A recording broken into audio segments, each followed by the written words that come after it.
Oh no.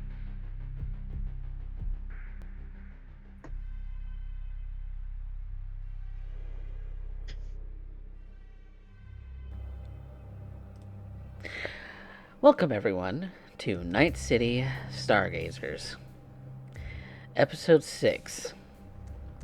And where we had left off previously, our mercs had received a rather big gig to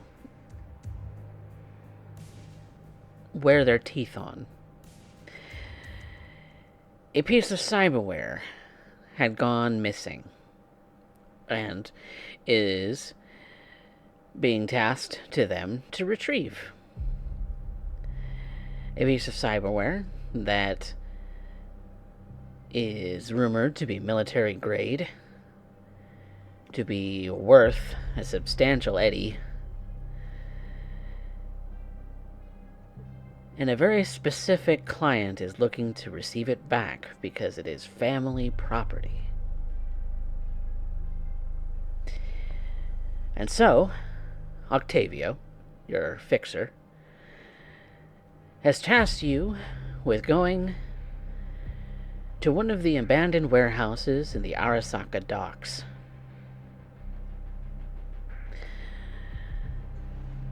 A section of the city that is known to have firefights break out between the local gangs, the Maelstrom, and Arasaka soldiers, guards, among other more deadly clientele. And so, with the threat that could be spotted by Maelstrom gangoons or by Saka ninjas, the four have come up with a bit of a plan. They've armed themselves up with the help of Octavio gaining supplies, with Lou's roommate and best friend, Sam, helming the getaway van, as he's put it, and the rest of you doing the hard work of finding this piece of cyberware and maybe anything else you can get your hands on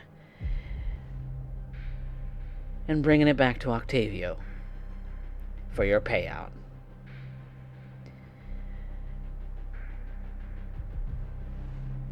And so, with that being said, you are gathered together, if you so desire, or if you have something that you would like to do prior to the actual staking out of this gig. What would you like to do?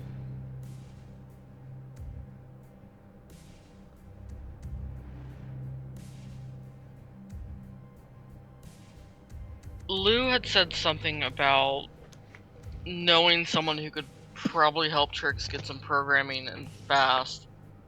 Problem is, it might not come cheap. Fair enough. So, there is that. Because while she had issues, small issues, hacking into a relatively unprotected system, this is also a maelstrom. It's going to be that much harder. And as borged out as they may be, some of them do chip cyberdecks.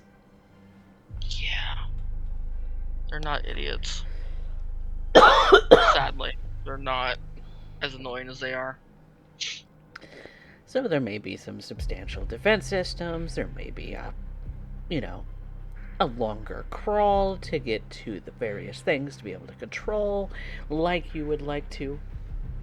So, having some additional programs to aid you in your endeavors would be ideal. What kind of programs are you looking for?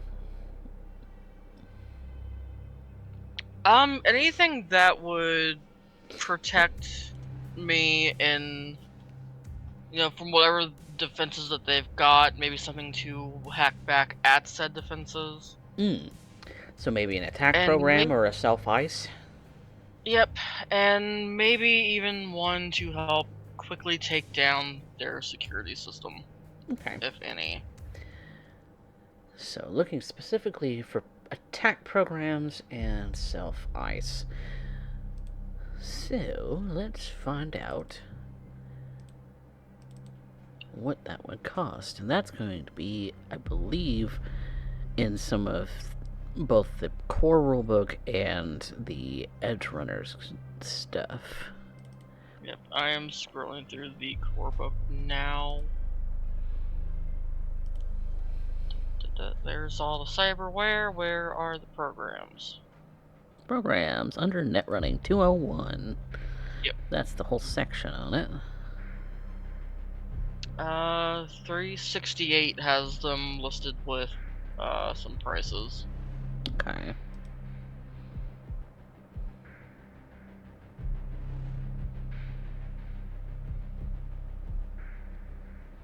Oh, that's based on cheap everyday. That's the standard pricing for anything of that variety. Yep. So,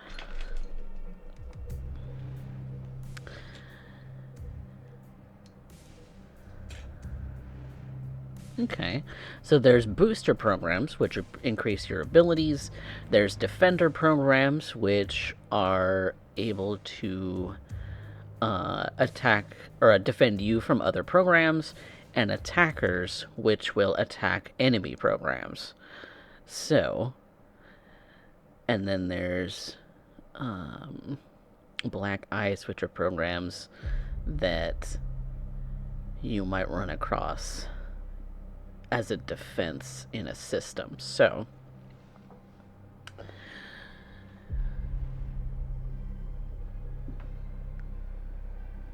based on what you see in the charts, what were you thinking about getting? Not gonna be able to get any of the Black Ice stuff. Yeah, Black Ice is pretty expensive. That's talking about premium level. Yeah, and the ones that are like relatively affordable, are really more towards towards attacking the enemy cyber net runner. Yeah. I was looking at this one like, okay, oh well, maybe nope, enemy net runner.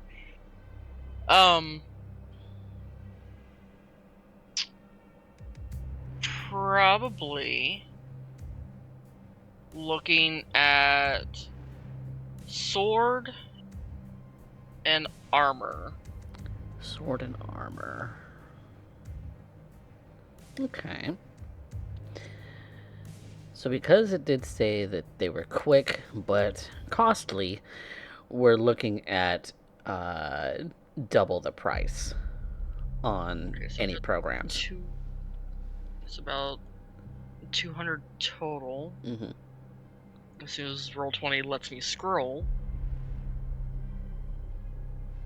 Come on. Yeah, I could do those.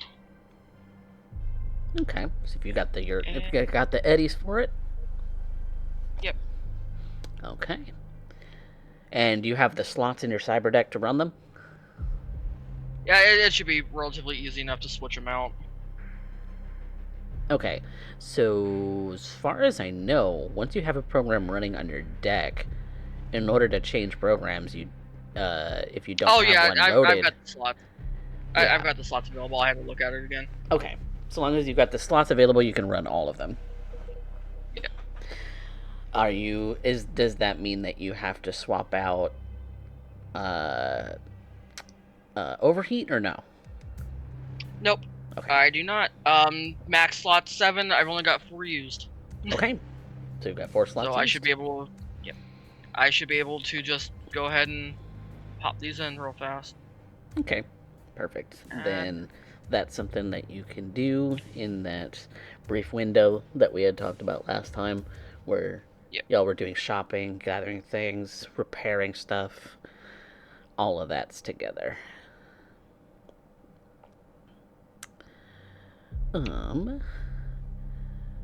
Is that it for what you're picking up? Yeah, Okay. it is. What about Lou or Slideye? Are you making any last minute preparations?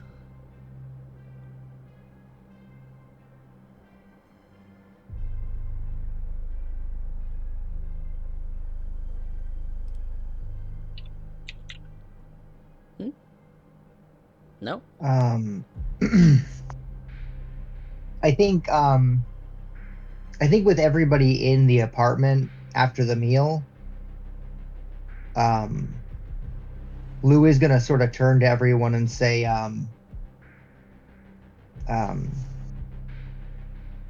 hey, so as I don't gotta go hunting you down in the morning, pick a corner to sleep in.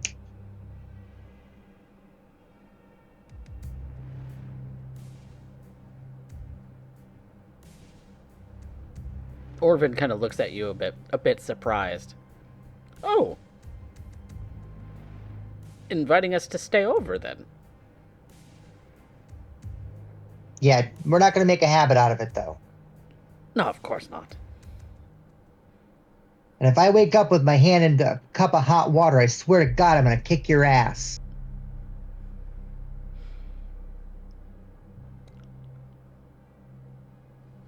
He just kind of nods.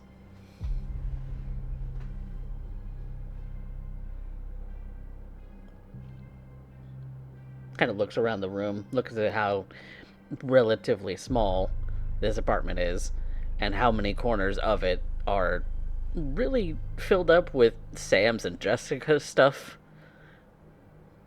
and tries to find a little corner to kind of curl himself up in. I'm just downstairs, so I'm just gonna go home.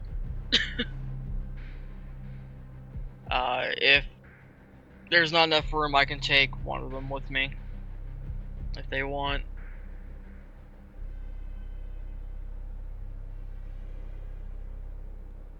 Slideye, do you take Trix up on her offer for a different corner in a different apartment? Sleep. Doesn't much matter where I get it. Though I'll be honest, it's probably better to end up getting a place that actually has some kind of heat, so if there's a corner available, I'll take it. No complaints, no fuss. Okay.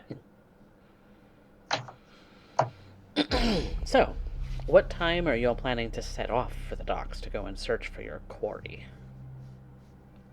At night, middle of the night, early in the morning, in the afternoon?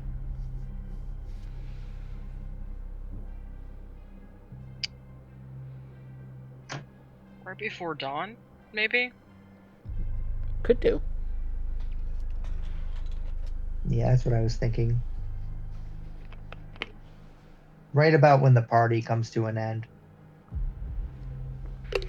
Okay. You would know that at dawn is a relatively short shuffle of the Arasaka shift changes based on your information that you've had. And that shift changes are kind of the best time to find your ways into little nooks and crannies that you might otherwise get spotted in. And so, it's as good a time as any.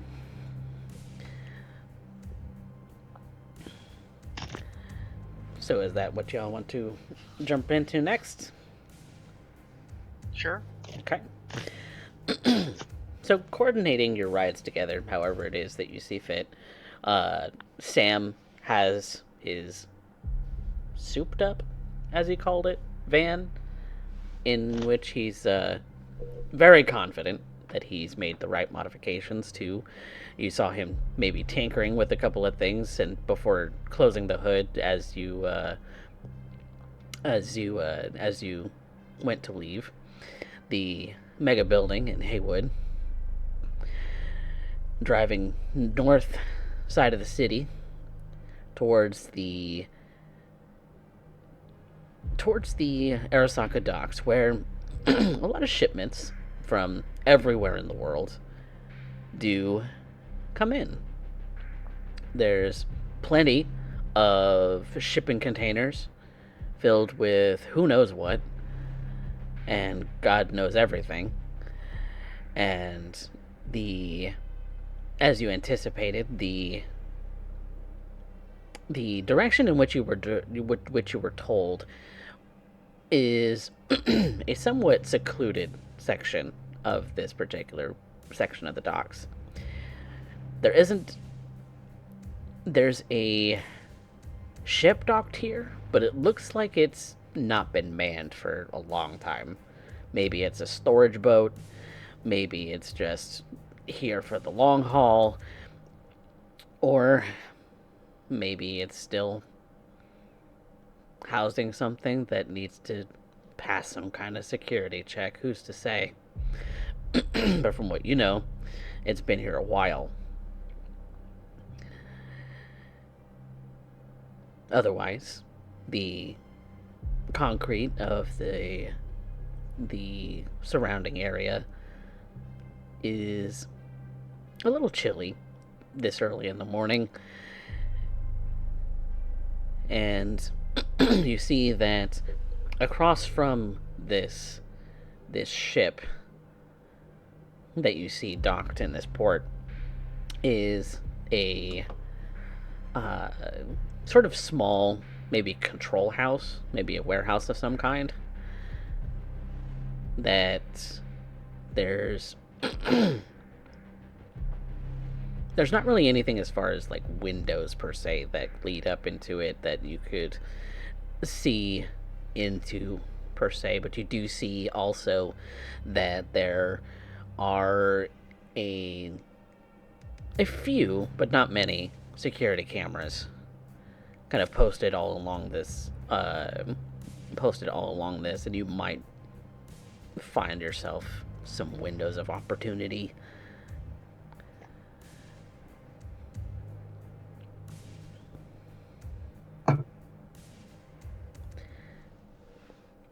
So I imagine that you all are starting kind of at a distance, scoping things out for the moment. Are you doing anything specific to scope anything else out?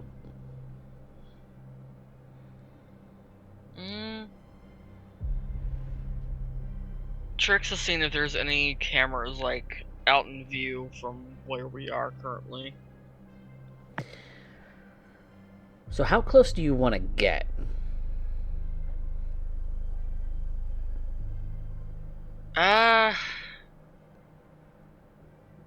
Close enough to not be spotted, obviously, but,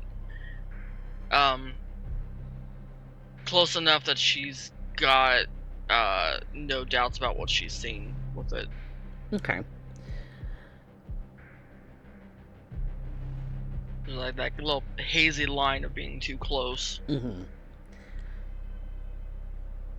So you can you can definitely spot what looks like cameras from quite a distance, but if you wanted to get closer to find out for sure whether they're on or they're dummies, then you're gonna have to get probably within 200 meters. Yeah, I can sneak up for it. Okay, then I would ask for a stealth roll. Yep, let me find my stealth stuff. There it is. Ooh, that is a nice stealth roll. You are a sneaky bitch.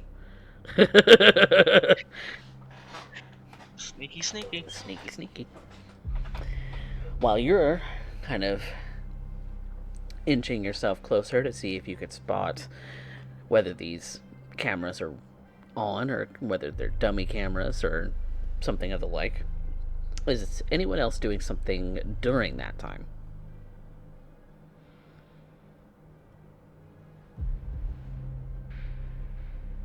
Or are Lou and Slideye staying near the car until now? For now. Probably mostly spending time observing people coming in, leaving, trying to get a sense of motion, where the attention's being mostly drawn, where it's not. I don't make much of an effort to end up making my presence overt, but Hmm. I'm more concerned about the comings and goings, especially if there's markers or individuals who may be showcasing particular corpo or gang affiliations that I should be aware of.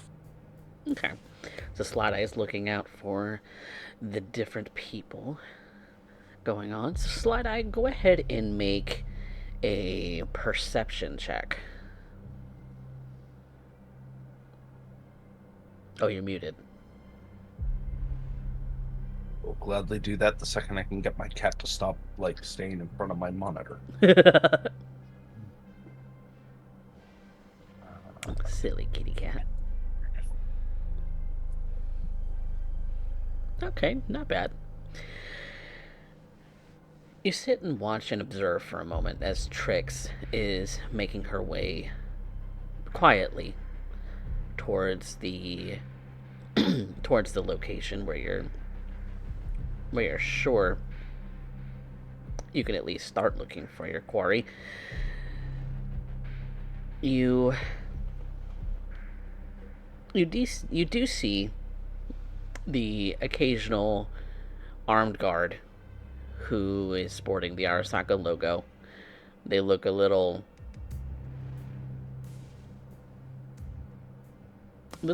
weary. This may be the end of this particular person's shift coming up, so they may be on their last round of the route that they walk.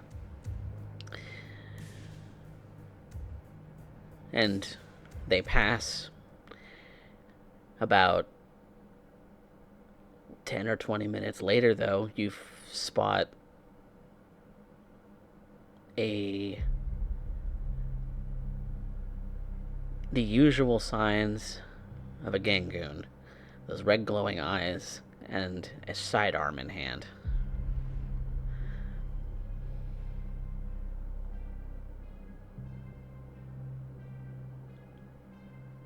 But neither the guard from Arasaka nor the guard on the outside of this particular building from Maelstrom have spotted each other.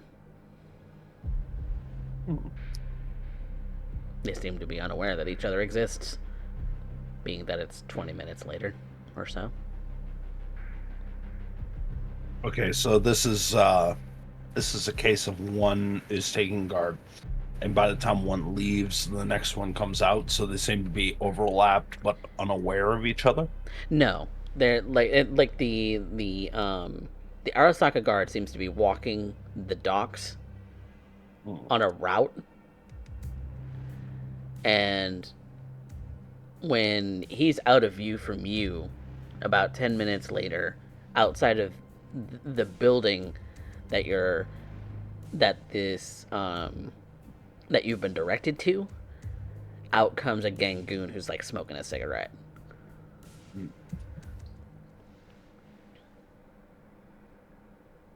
Would that imply that the gangoon knows when the Arasaka patrols are happening?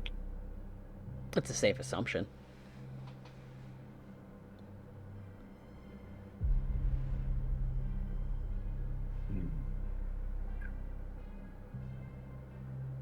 Good information to use. Could find a way to end up abusing that. Mm-hmm. What about you, Lou?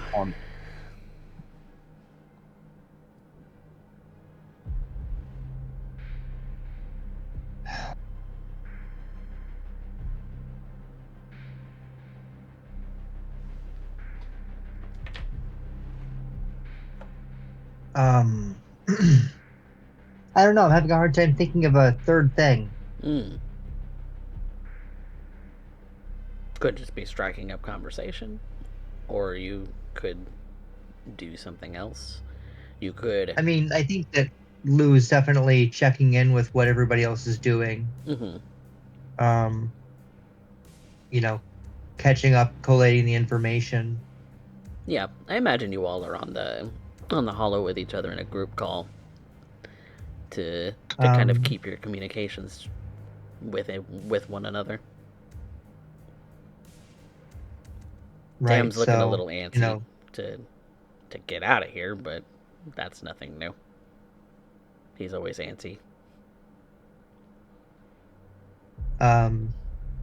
So, if Slideye shares that information, it seems like somewhere between that window where the Arasaka guard leaves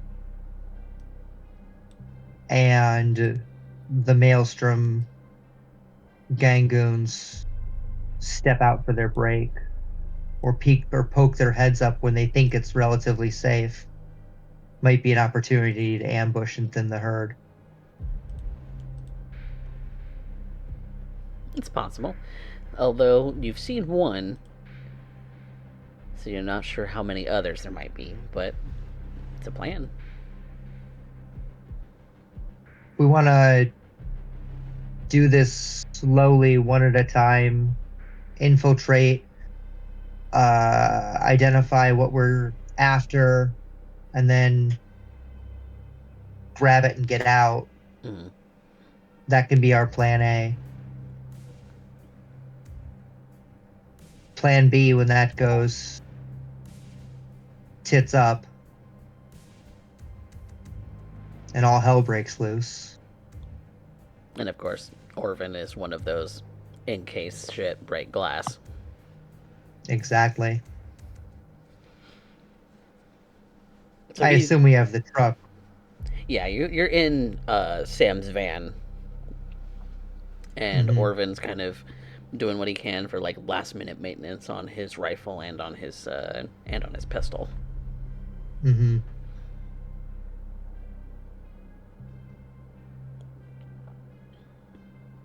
Do we see how long it took for the Arasaka guard to return to his post, or for the next one to take place? Or to finish his walk around the Yeah, it seems like the route, based on what you've been able to observe so far, the route lasts about an hour before he passes by you and doesn't see any of you. Before he passes by, a section of the docks again where you see him, and then disappears behind a shipping container again.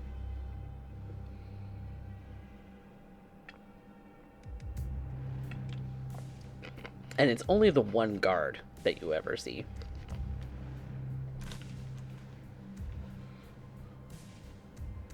So we're all in agreement that no touchy the Arasaka, right?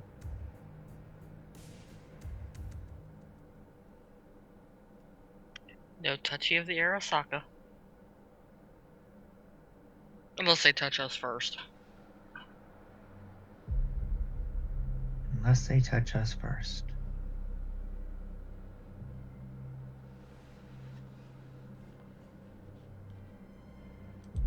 So we got the front way, we got the side way. What's the emergency way out, Slide?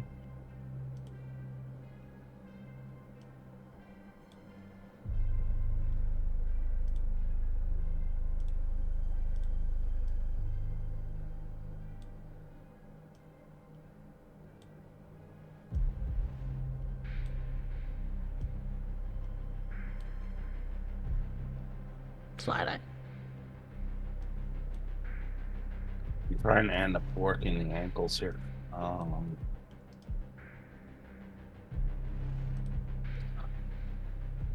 Now, earlier on, it was asked if we were end up seeing them if this kind of pattern continues, right? Mm-hmm. That's what was being asked specifically by Lulu.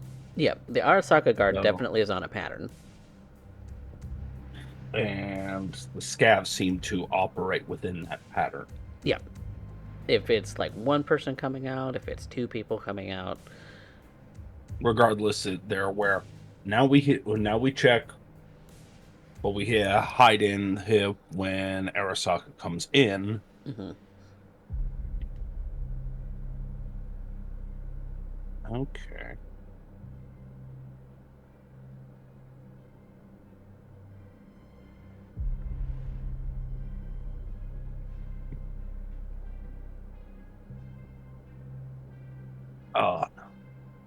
No, I'm sorry, my brain's overcomplicating shit. And we're just observing. We're not trying to. It's the last thing we want, unless I'm misunderstanding.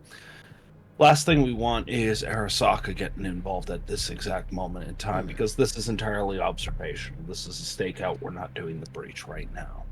If we were to alert Arasaka at this point, and we might lose not only access to what the scavs and the managing to smuggle, but there's a good chance Arasaka will just appropriate the whole damn thing, and once it's in Arasaka's hands, it's going to be pulling teeth to get it out. So, no observations there. But speaking of the observations, Trix, given that some time has passed and you're observing the patterns and everything,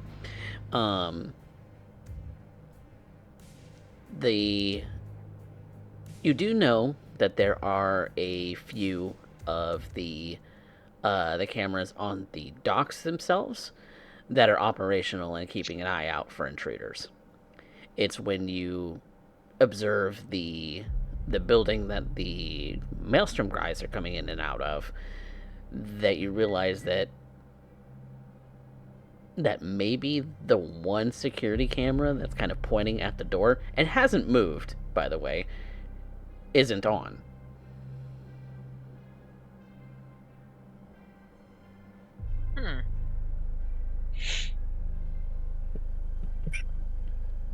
It seems like the Gangoons will come in and out this one side door on this place from time to time, tracking things, moving in, moving boxes, taking stuff out. There's maybe a vehicle that passes by here and there. They all seem to do it in front of this camera without giving it two shits. So either that camera is one of theirs, or they just don't care. With it not moving, is it safe to assume it's just off? The only way to really know is to ping it.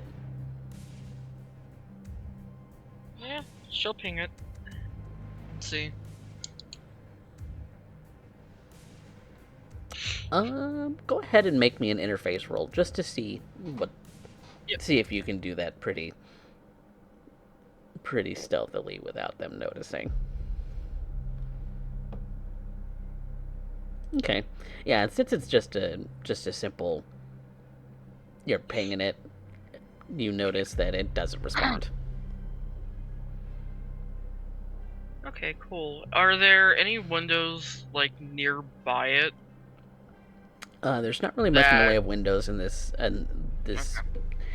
kind of small, almost ramshackle sort of building's kind of doing a lot of heavy lifting as part of that. It's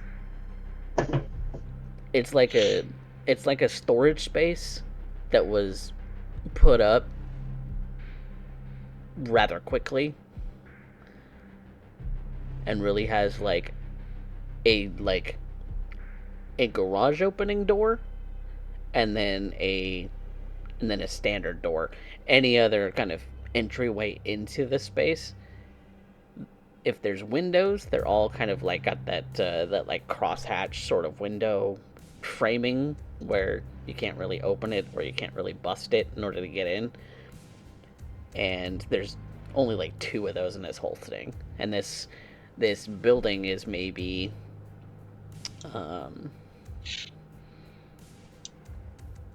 maybe 100 feet by 100 feet. It's not very big at all. I wasn't going to break in. I was hoping that the window wouldn't be within their view when they're coming out of the doors or anything, but would also allow me to peer in Hmm. to get a better count.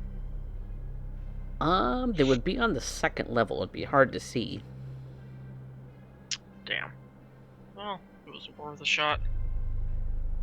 You can try it, but getting a good look at something, it's a little tough from ground level, especially when you're not that close. Yeah. Well, she'll report into Lou what she's seen. And see how she and Slideye want to go about it from here.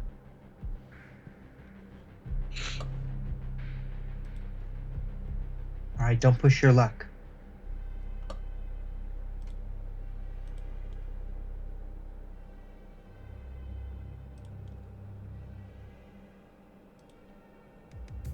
You want me to start heading back, or?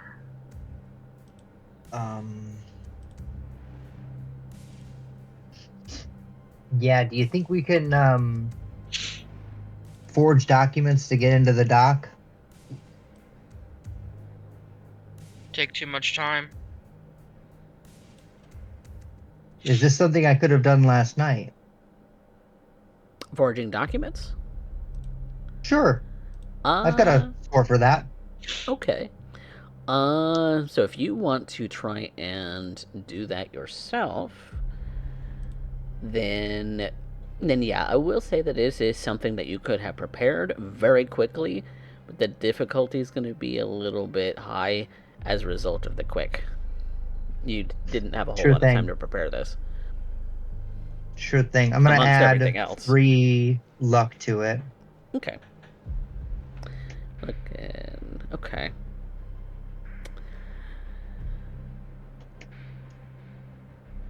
You think... So it's 17 total. Oh, okay. Yeah. You think that... it's going to be enough. That maybe the one guy's just too tired to double check paperwork. Quick glance, fake ID, this sort of, flicking details that don't really mean anything, that sort of thing. That's kind of where you're at. Question for Sam. Sam, do you have stolen plates on this thing? Yeah. That was the idea. Great. Well, let's take her in. All right. And how close do you want him to get in? I think we probably want to go past the warehouse, right? Mm-hmm. So yeah, pull up probably the next warehouse over. Okay. And probably the next one over that looks the least, because this one's like kind of abandoned looking, right? So there's got to be another kind of abandoned one nearby. Yeah. So yeah, the next closest abandoned one that nobody's really paying attention to. Okay. Well, let's look at something for Sam. And also, yeah, if the roll works to get past the guard. Yeah, the guard doesn't seem to scrutinize your paperwork. He just kind of glances at it and then lets you go.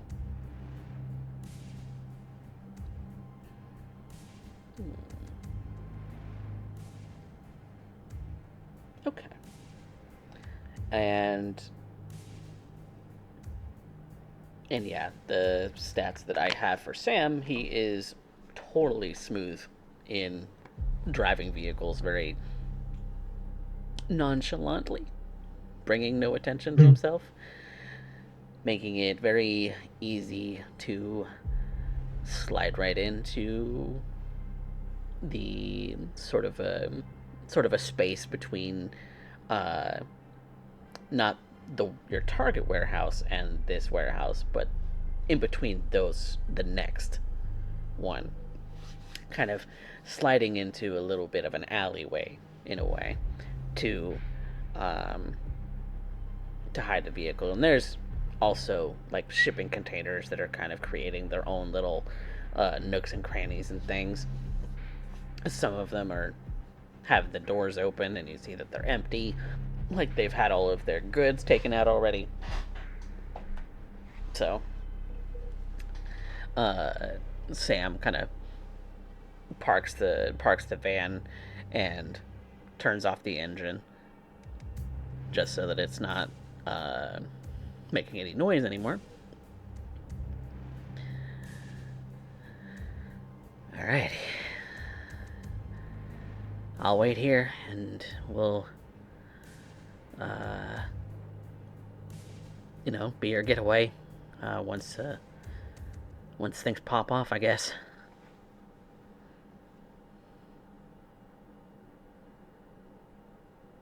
From what I've been able to observe since I was observing the guards, is there any particular tech I should be aware of as far as how they're armed, or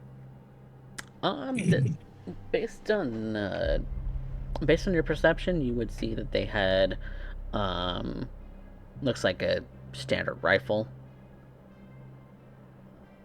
in the kind of at the ready, kind of walking with it, just kind of their head on a swivel a little bit, but also he's the one guy. I mean, what really can he do against the four of you if things really started popping off?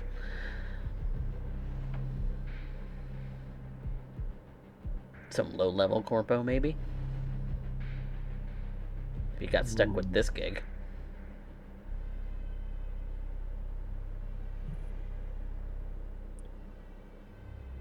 You're referring specifically to the Arasaka patrol? Yeah, the Arasaka guy. Yeah. As far as Maelstrom goes, we're seeing pretty heavy then. Yeah, they've got, looks like standard rifles. Looks like they also have pistols. A couple of them look pretty borged out, so they might also have some strength wear. With them, it's hard to know. Some of it's cosmetic and some of it's real. Actually, and watching Maelstrom come in and out of this building, can we about estimate how many of them there are? Based on the number of unique ones you've seen? Mm-hmm. 3. Okay. You said 3 it's so about far. 100 by 100 building.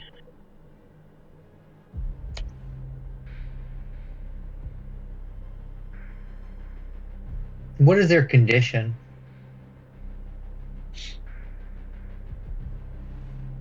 I mean, they look healthy for a Maelstromer, I guess. They look like they had their coffee this morning. Or their boost, or their alcohol, or whatever else they decided to sniff on earlier that day. Mm-hmm.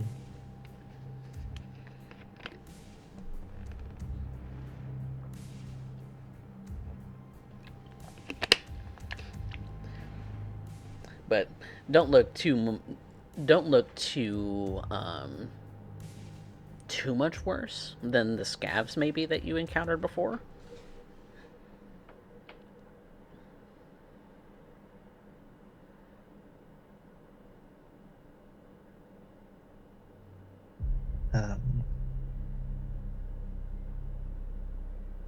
Trix, do you want to go feeling around for more cameras?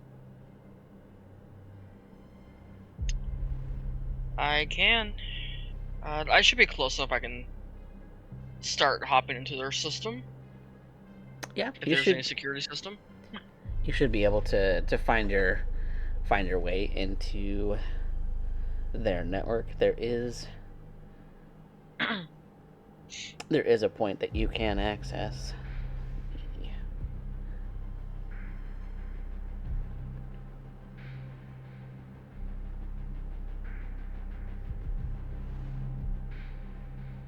So are you wanting to try and start hacking now? Yep. Okay. Yep. Might as well start. All right. Then We'll go get ahead and roll me your first crack at it.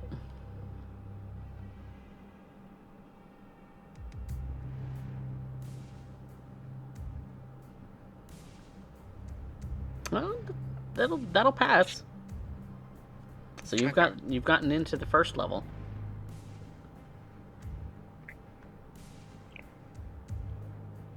The next Do I level. see her straining with it?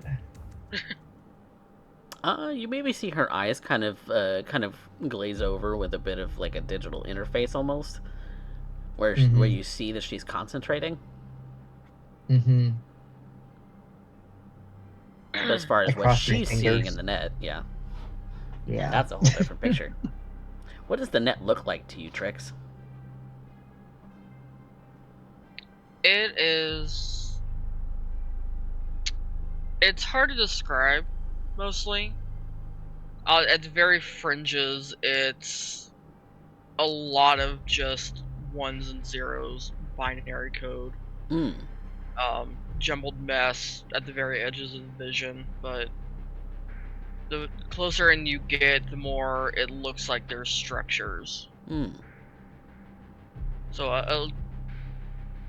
I hate pulling from this because I'm having a hard time describing it myself, but kind of like what you would have seen in the game. In certain points. Right, almost like pixelated floors and walls and things of that sort. And so when you use your deck, your cyber deck to remotely enter into this system, is it like a door or is it like a It's very much like a door. Just simple enough to open and go through. Okay, so you open that door. This particular door is not very hard to open, as it's really the first door in who knows how many.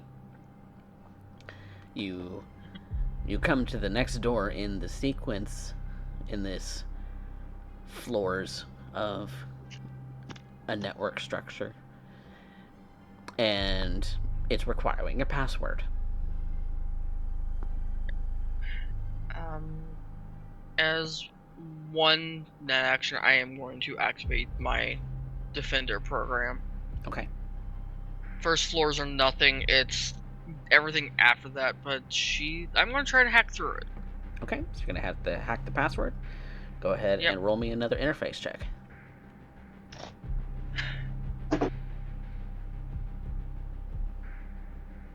Oh, come on. That will not pass, but nothing harmful happens. You just get a wrong password error. Okay. You try to open that digital door, and it makes a noise at you, like you've upset it, but it doesn't hurt you. Okay. Going to gather herself, and as she's going to try it again. Okay. Roll it again. Come on. You love me. Roll it. Yeah, that's better, but... Yep. And after a bit more maybe maneuvering, hand gestures, a little bit of wiggling on that doorknob, you cracked it. And that door opens. Which will bring us back to Loup and Slideye. What are you doing while Trix is concentrating on some breaking into the system? Do we know what all the entrances and exits look like to the warehouse? Yeah, you know, you have the one sort of standard door, and then you have the one sort of garage door. The garage door is currently closed. So that's it. There's a roll up and a man door. Yep. There's no like back doors. This place is a tremendous fire hazard. It is, and it was kind of shoddily put together. No one said it was No perfect. fire escapes, no nothing. There's a whole second floor that everyone's gonna die in. Mm.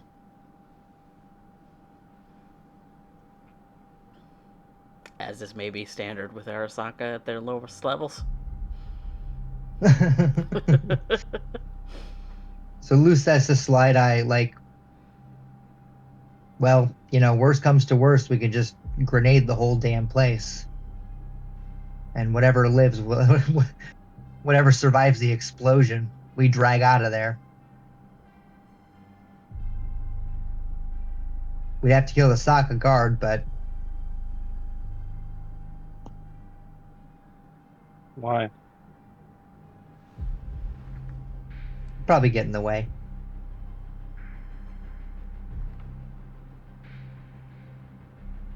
Brings more heat. Wouldn't want to.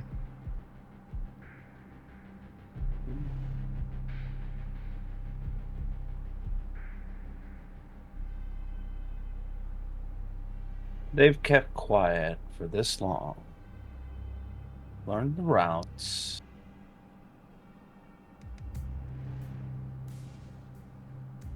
So what happens when Arasaka finds out its patrol got taken out? Where does it stop that?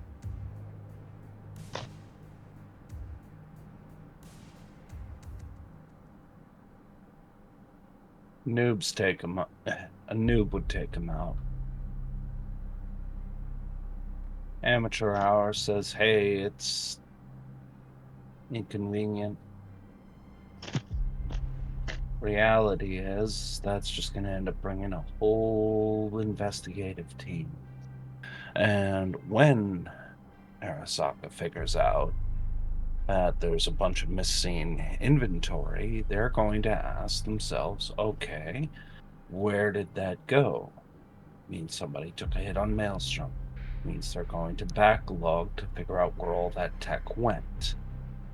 Which means we're going to bring Arasaka right back onto our doorstep. And yeah, it'd be a bad day, pal. And if the guard's taken out, then it implies that this was entirely a planned mission. Which then Arasaka, for matters of honor, will have to end up showcasing a more public response. Which makes our job a lot more difficult down the line. I think you would agree? Oh, 100%. Just, if we go that route, maybe we can get the guy to back down. See how he feels. See if he feels like going home today.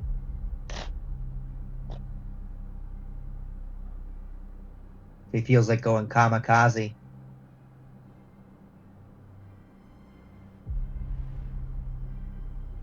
You never know with these guys.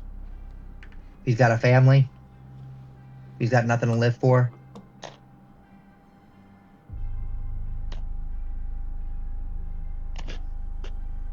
Go either way. Your call. I just don't want to have to end up dealing with a bunch of Arasaka ninjas in the end. Believe you me, I'll tell him to get down. I'll tell him to put his hands in the air, but at the end of the day, whether he listens to a kid or not, it's up to him.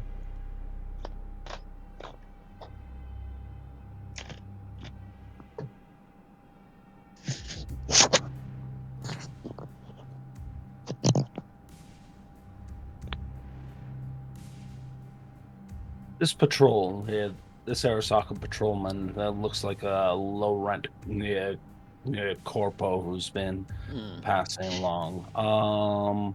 Same guy doing the same patrol? Yep. Same guy. Okay. And based on what you know so far, he might be changing shift soon.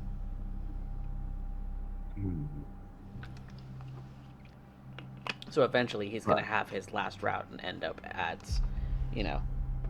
one of the Arasaka places to clock now, out. I would end up presuming then, just based on what I understand, that then there would be a guard station for this particular section. But, I'm getting kind of a mall cop vibe off of this guy, where kind of does that. So goes to a station, reads the scream sheets, sitting at the entrance, maybe with his partner, and then he goes around, does his route, comes back, and this is a regularly scheduled. So if that is the case, then I would suspect that we'd probably find a bit more information in that same guardhouse.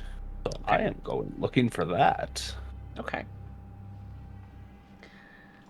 Which is easy while he's on patrol. Easy enough to follow the guy to it as part of your stakeout. So taking notes on that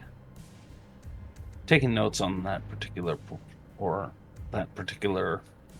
route, just to make sure I know it's full. It's full length. Okay. And it's a fairly lengthy portion, because he does overlap with some other guards that are patrolling around other portions of the docks, and occasionally does pass them by, says, "Hey, how you doing?" They're walking their routes for a little bit, and then go their separate ways to continue their routes otherwise. And so this guy, it's maybe a 15-minute lap before he gets back to the guardhouse. Spends time at the guardhouse chatting up his buddy before doing it again. Okay. But there always seems to be at least one guy at the guardhouse too. And you can observe this from far enough away that you don't get spotted. But there are security cameras around, so I will need a stealth check from you. Okay.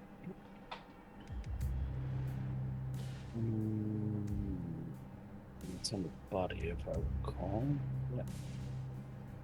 Yeah, easy. Cakewalk. I stay low. I'm watching. Probably zoom in where I can. I'm looking for anything posted on the walls, outside of what I imagine is a bunch of risque advertisements just outside of public view. But I'm also looking for any kind of roster, anything they do. I'm specifically hunting to see if I can get information on the security guard or anything of such. As far as his name and stuff? Name, personal bit. So just to let you know where I'm heading with this, is I am trying to end up making sure that this is the exact same guard that will be there when we end up pulling the trigger. Okay. On the op. Because if that is the case, then I might be able to do something else. Since there's always a guard in the guardhouse, and that kind of information might be on the local PC, that's something that you'll have to maybe find a window for. So how do you intend to find your window? Oh, Lou has something to add? Sounds like you need a distraction. Trying not to end up doing a distraction more than anything. Yeah. Mostly because distraction brings attention. Attention means somebody might start suspecting something's up. I will very much want this to end up going as a no one's aware anything happened tonight as much as humanly possible. Yeah, good point. Right, because if we screw it up here, well, think back to our first engagement, right? All it took was one screw up, what was supposed to be only a scouting op, and it escalated into people getting shot way ahead of time. And this guardhouse That's one has to avoid. 360-degree windows. It's got cameras kind of facing in a lot of different directions, so finding your... And there's always one guy sitting at the PC, whether it's the guy that you were tailing, or whether it's him covering for somebody to take a leak, that sort of thing. There's always at least one person there. Sometimes there's two, sometimes there's three. It just depends on how, when the routes overlap. I put Trix on the comm.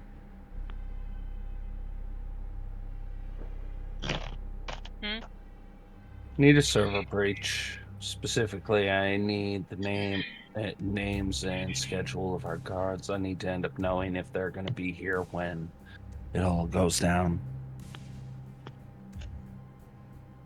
Now, Trix, you would understand that the system that you're currently hacking is the system for that little warehouse, which seems to be a separate network structure from the Arasaka stuff.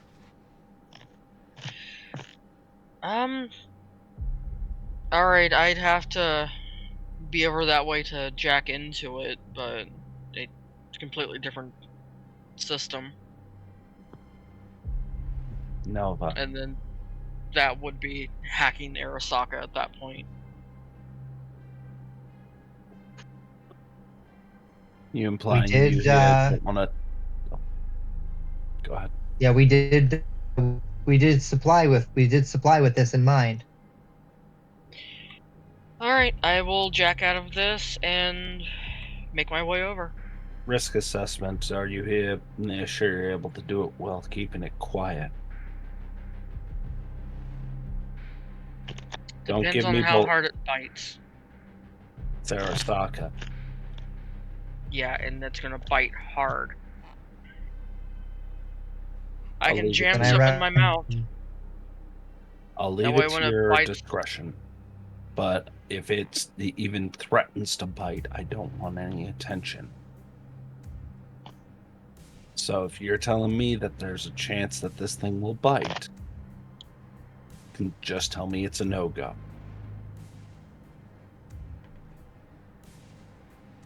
I'll try to get into the first He's also floor. an option.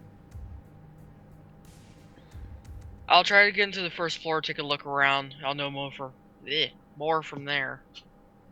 English is not a language, apparently.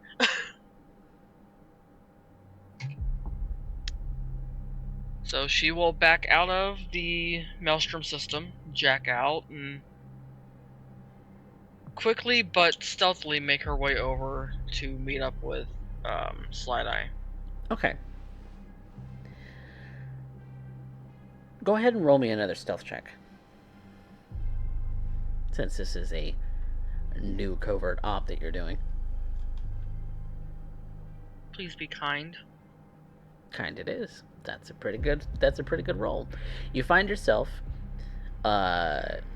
getting close enough to a data node that you can poke around in remotely. And so you attempt to. The first thing that you run into is a program that is going to be attacking your defenses. Yep. She would have put up armor like the second she tried. So as your first net action, you're putting up your armor? Yep. Okay. And so this would deal damage to a program. So I believe it has to make an attack roll at you, which I think is a D10 plus its modifier. And what does your armor program do exactly to defend you? It lowers our English, please. It lowers all brain damage I'd receive by 4, so long as it's active. Okay. Lowers brain damage and doesn't. It has an attack, a defense, and a res. Correct? It just has a res. Just has res. Okay. then I am attacking its health pool, basically.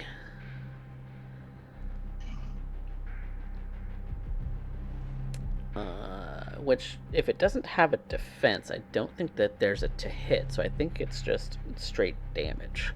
Yep, it's just straight damage. So it has a 46 to a program, which is 11 damage to that program.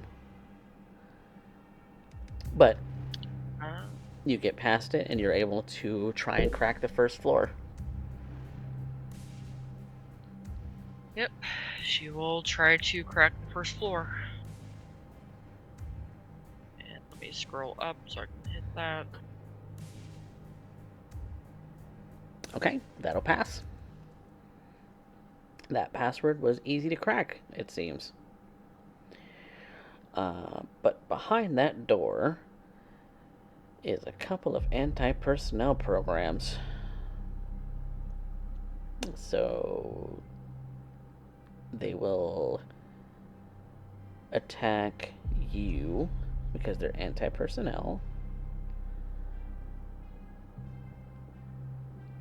which I believe also there's not really an attack roll, it's just damage. So it does 2d6 damage. Okay. So let's roll that, which is 2, and your armor reduces it by 4, so you take 0 damage. Which I would even say is going to negate the secondary effect that it would normally have, which is to catch you on fire. So. Oh. She probably would have recognized its secondary effect, judging by how it hit. Yep. And she is backing out. But you did not take any damage, so you can jack out very safely. She's jacking out safely and looking at Slideye, just going, they've got high defenses on their first floor. I am not equipped to handle sock attack, unfortunately.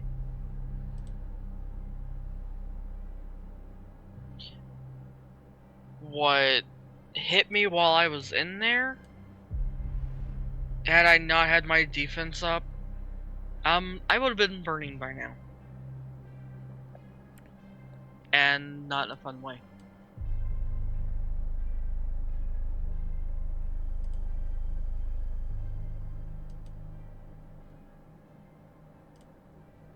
You're muted.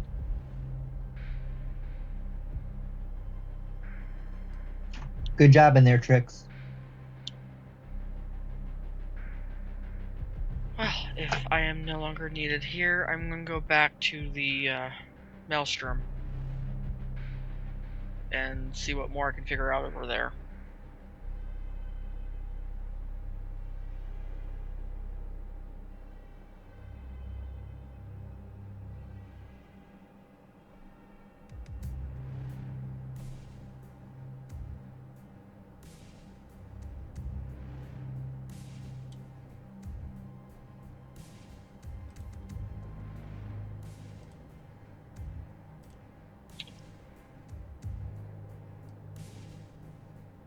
Alright. Anybody else doing something else?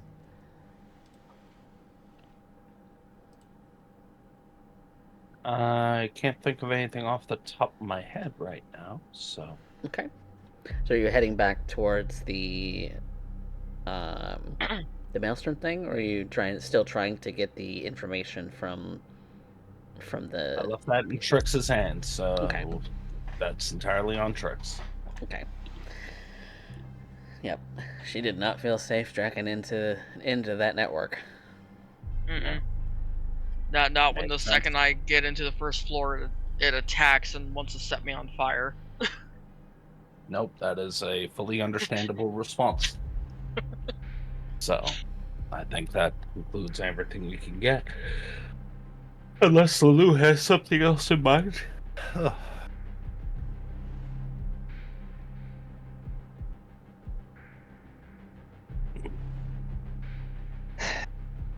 No, I mean, like, just shy of, like, posing as pizza delivery guys. I don't...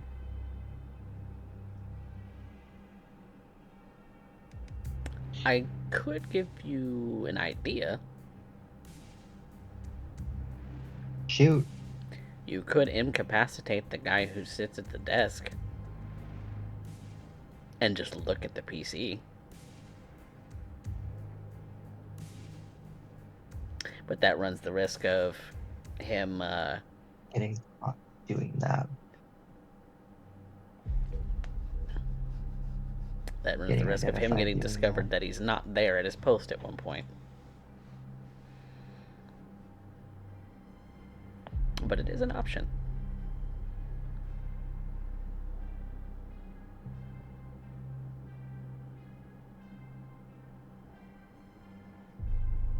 I mean, if you wanted to do that, you could do it at the start of the operation.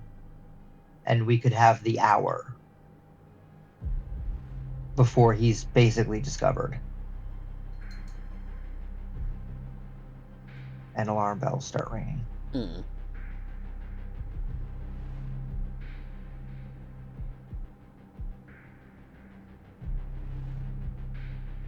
So if you could get that done, get that information, and then get back here.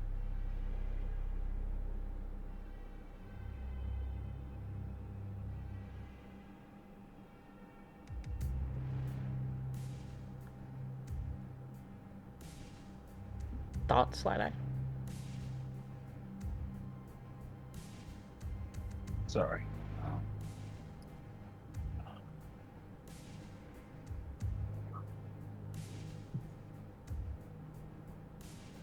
Yeah, I don't... Need me to recap? Yeah, I'm sorry. That's okay. So, because the one guard at the guardhouse is the guy kind of manning the PC and everything, he is alone briefly for a period of time. There's roughly about 15 to 20 minutes, depending. So, the other idea, if you want the information off the PC, is to incapacitate that guard.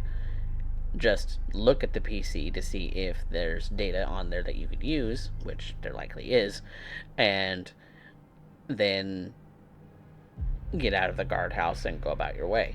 The only risk that runs is that eventually one of the guards on route will discover that he's incapacitated. Yeah. In which case that blows our cover one way or another. It ends up meaning that people are looking in. Yeah, it's not worth the risk. Especially if we were going to be bailing and not coming back, that would be one thing. But it lets us know what we can end up doing. So I think we have as much as we can for the plan at this point without setting off any alarms. Okay. Mm-hmm. I'm sorry. No, you're fine. Yeah, there's basically nothing else to get out here. Okay. I wish there was another way into the warehouse quietly. Well,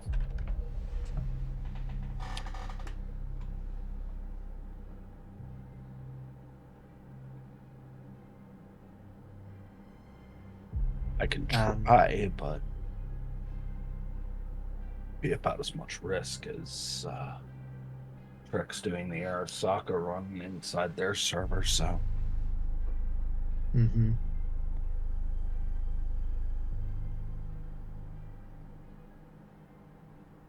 Well, and what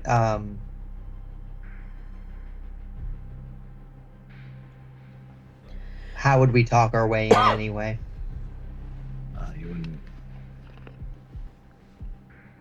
You wouldn't. No. You'd.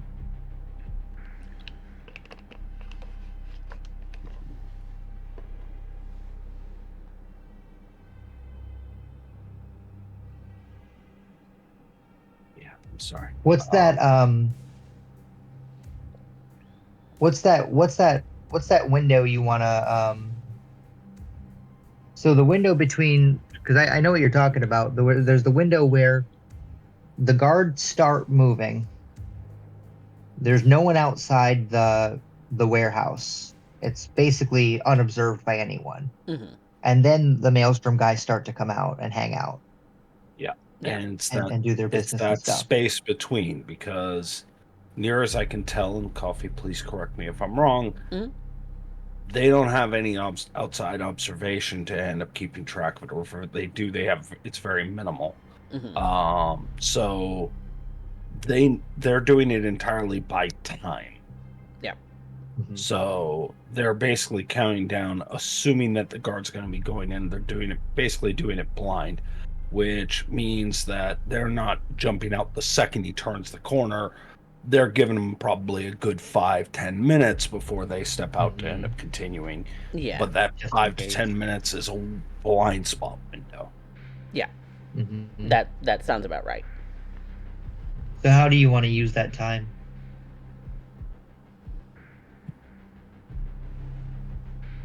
I can try and come up with a plan with it. Yeah. We'd have to reconnoiter, make sure everybody's doing it the way I see it. Mm-hmm. In order to end up doing it, first thing you need to do is we need to end up render unconscious the guard the front gate. Let the other guard patrol. All right, let him patrol. When he crosses, we're going to use that window to get to the warehouse. When the Maelstrom guards come out, take them down quiet. That allows us to go in and come in. Now that's going to give us... You said the patrol route for him takes a full 15 minutes, right? About 15 minutes, yep. Okay. To go from the guardhouse, do his whole route, and come back to the guardhouse. That's going to give us 10 minutes from the moment we get onto that warehouse to when they're going to be calling Corpo back up. That's 10 minutes in order to snatch everything we need. Let them go in and drive out, and leave the scavs with Arasaka. The ensuing confusion is the thing that allows our escape. We are also going to need to wipe any trace of any... We're going to need to focus entirely on removing any trace of what equipment they currently had. The lost smash and grab. Sam's going to end up being there in case we need to end up doing tech specifically. We're going to need Sam to primarily end up getting the front door drive or the front loading door open. That's going to have to happen in the middle of the conflict once we end up busting in after taking out the 2 guards at the front entrance. Once that's open, Orvan drives inside. Orvan's going to come in with the firepower covering Sam. Sam's going to end up grabbing hold of whatever tech he can. Work on chairs, work on whatever he can, whatever we can end up loading in the van. This is going to be a timed smash and grab. Casualties are expected, but you want to end up keeping them to a minimum. Because the longer you spend fighting with them is the less looting we're doing, the less of a payday we get, and the less time we end up having. Trix is going to be here looking for information on where they might be storing anything. and wiping the server as best as they can to end up making sure that Arasaka doesn't know what was taken out of this warehouse. Preferably, while just leaving enough there to end up letting them just think that it's just been a scav den operating under their head, under their noses. But they'll have no reason to end up following up afterwards. We need to end up making sure that this is smash, grab, cover tracks. Once we get on the road, it's presumed that Arasaka will take in pursuit. We didn't see any vehicles on the premise that they could use, so the vehicles are probably inside. Might be worth boosting. Might be worth boosting one, just to reduce perception or a pursuit and be able to end up giving us a chance out. Also means we're probably going to be leaving a little bit of Maelstrom behind. And because we're leaving Maelstrom behind, that leaves more for Arasaka to end up contending with. Leave those two dance partners going all night. That'll give us a chance to get out. That's at least loosely what I'm thinking.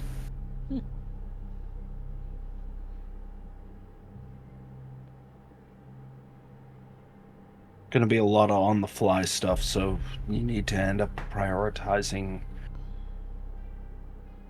You need to end up prioritizing the ability to get in and out with the equipment intact. We're purposely putting ourselves on a timer, but we're the only ones who know that there's a timer involved.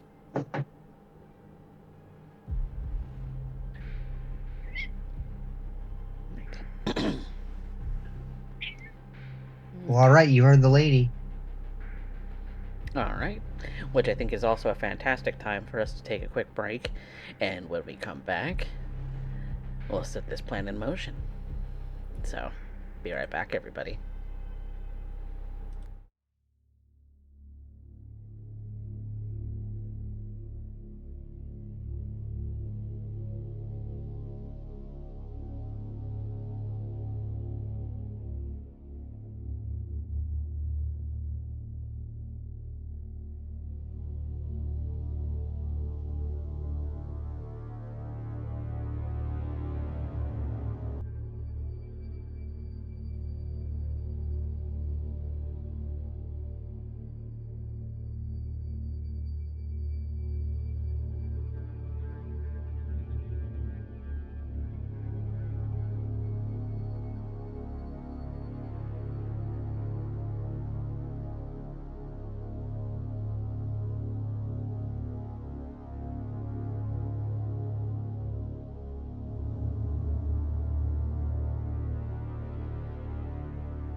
Welcome back, everyone, to Night City Stargazers, Episode 6.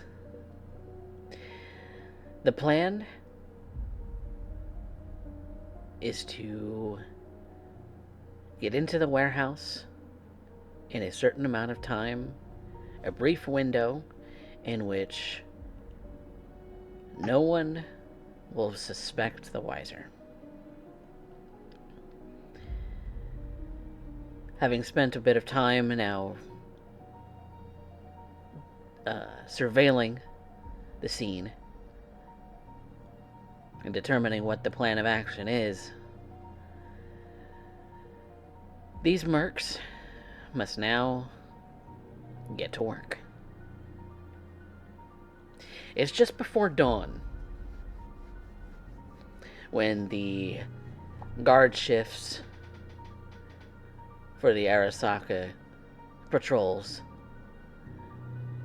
will start to switch over to the daytime shift.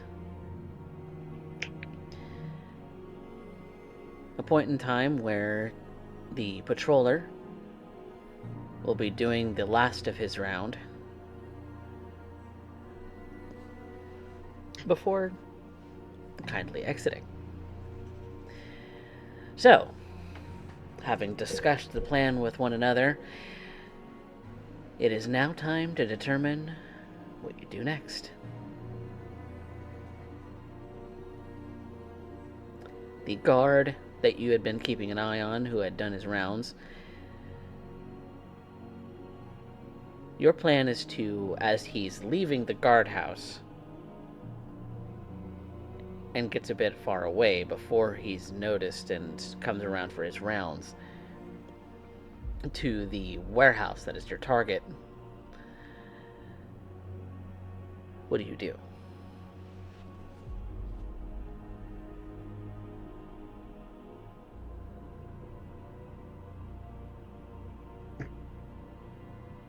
All right. Once more with feeling.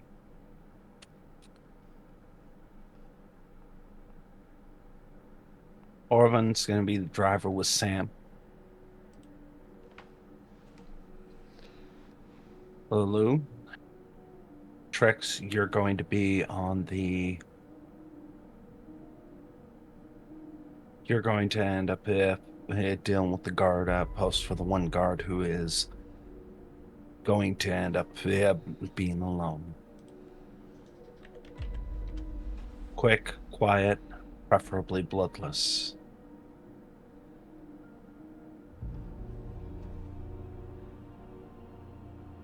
We need him unconscious for when his buddy ends up coming around. You're going to do this as soon as his buddy leaves. He's going to try and probably reach for his comms. His buddy, somebody's showing up. You need to end up stopping him from doing that. His buddy needs to end up coming in at the appointed time. As soon as that happens, you're going to end up rushing to the warehouse, following the route that the guard already ends up following. So you're not going to stumble across him when he's on his way back. I'm going to end up giving Orvan the signal to end up pulling up. Sam, you're going to end up dealing with the front gate. I'm going to end up dealing with the first two at the top.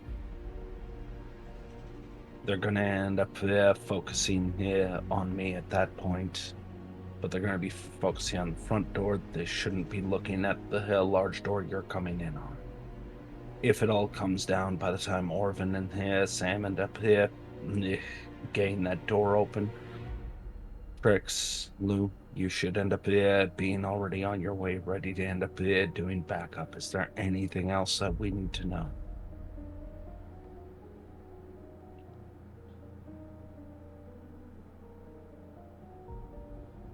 Nothing that I can think of.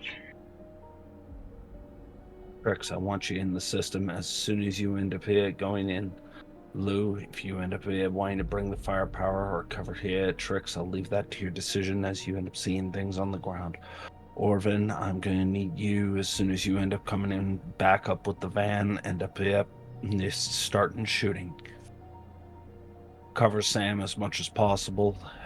Give Sam a clear line, preferably out of line of fire to start the gutting process. I'll end up trying to end up covering. Remember, as soon we got about 10 minutes from the moment that we engaged to when we can start getting out. Orvan, are going to need to end up doing a drive away from the front gate. We can't be seen coming in or off of the property through the front. they need to end up thinking that this whole thing's going down inside. And whatever's left, don't bother needing to end up killing them all. Just get the tech. It's gonna be dangerous, gonna be bullets flying. Sam, you got armor on you? Yeah. Okay. Kinda. Tried. Good. Keep masked up. Quick and simple. Complications arrive. Remember, we're here for the tech and leave. Everything else is a bonus. But don't stick your neck out too far for them. And Slideye, before we go, he pulls 2 things off of his gear and hands them to you. 2 smoke grenades.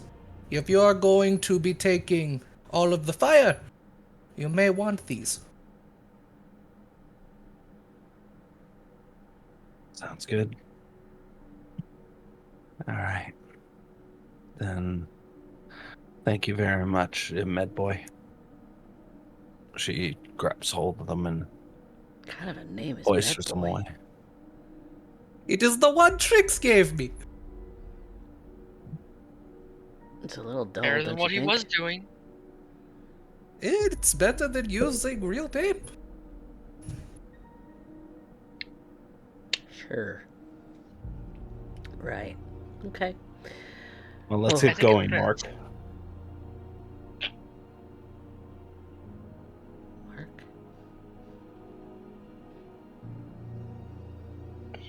All right. So, from what I understand is Lou and Trix are headed towards the guardhouse when it's empty, and except for the one guy at the PC, correct?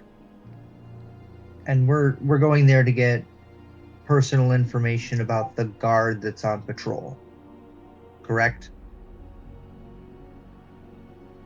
I was under the impression that this was the night we're actually doing stuff. No, the information was there in case we can leverage for something for happening this night. At this point, we just need him unconscious. Unconscious, so that he doesn't blow the alarm. Unconscious and not letting anybody know. So that's where Trix So will that he probably come can't in. Identify us on the way out. Is that what that's for? Yeah, On the way in more and or on the less. way out. Yeah. The biggest reason you want him unconscious is because when his patrol buddy comes over, he needs to know something's wrong in order to call in Arasaka, which is going to give us most of our cover. Okay. Does that make sense to you? Sure. Yeah, sure. No, I wanted to know what I'm doing when I get there. That's all. Mm-hmm. Well, your big thing is that Trix is not no one for combat. You at least showcase some degree of combat capability. Yeah. It's Lou's choking him out. it's a mall cop. Shouldn't be that big of a handle. We're not asking you to go up against Adam Smasher or some shit like that. Nope. Exactly. No, yeah, Lou's going to. I just want to know what I'm doing when I get there. So we're choking him out, and then we're coming back. Yeah, and you're going back towards the warehouse. And we're or to taking the 2 guardhouse. so that we make sure we get it done without any complications. Because at this point that's the part that needs to be the most quiet. Everything else can go loud afterwards, but Exactly. Getting the guard unconscious needs the highest amount of stealth in this particular case. So, in which case, since this is going to be the first of the first set of actions for the whole of the gig, let's go ahead and get some stealth checks from Trix and Lou. Okay.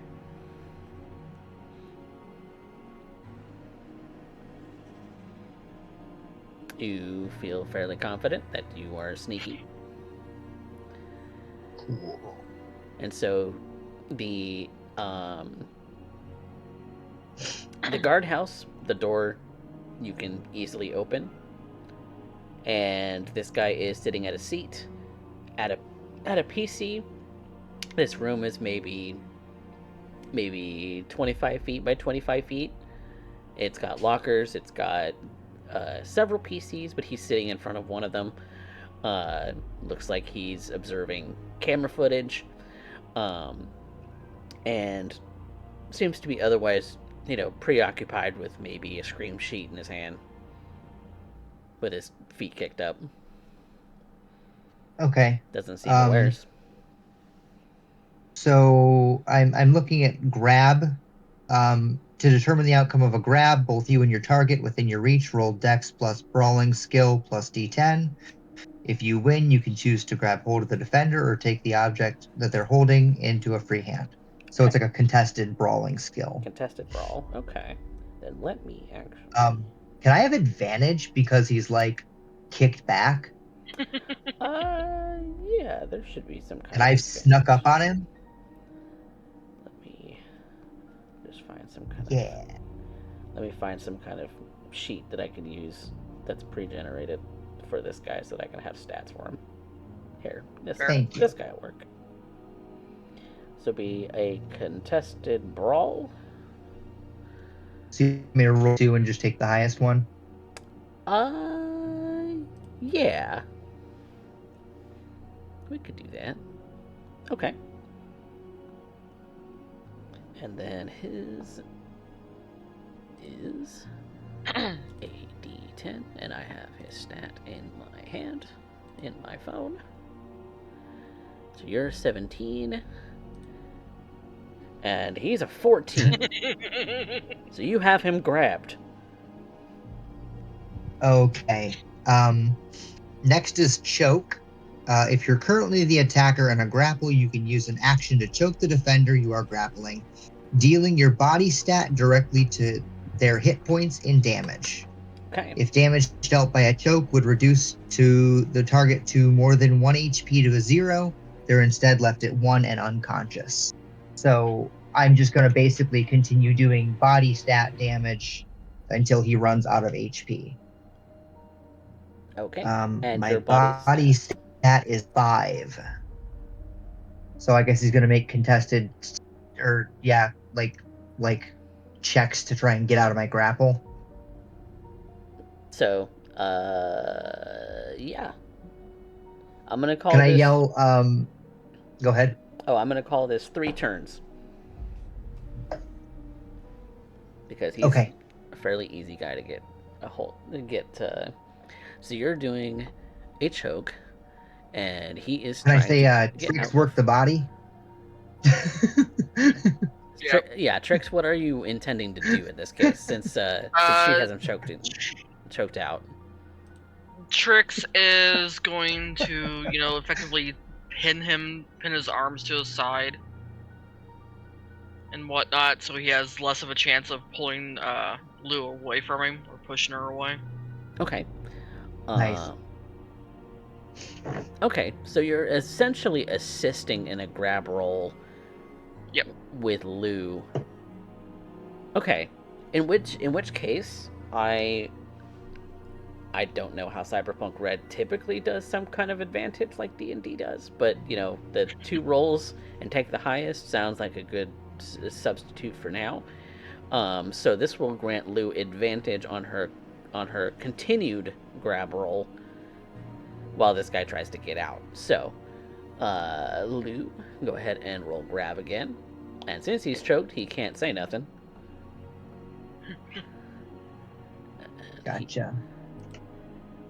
Nope. That's a 12. Oh, and you were gonna roll that a second time? Oh, yes, sorry.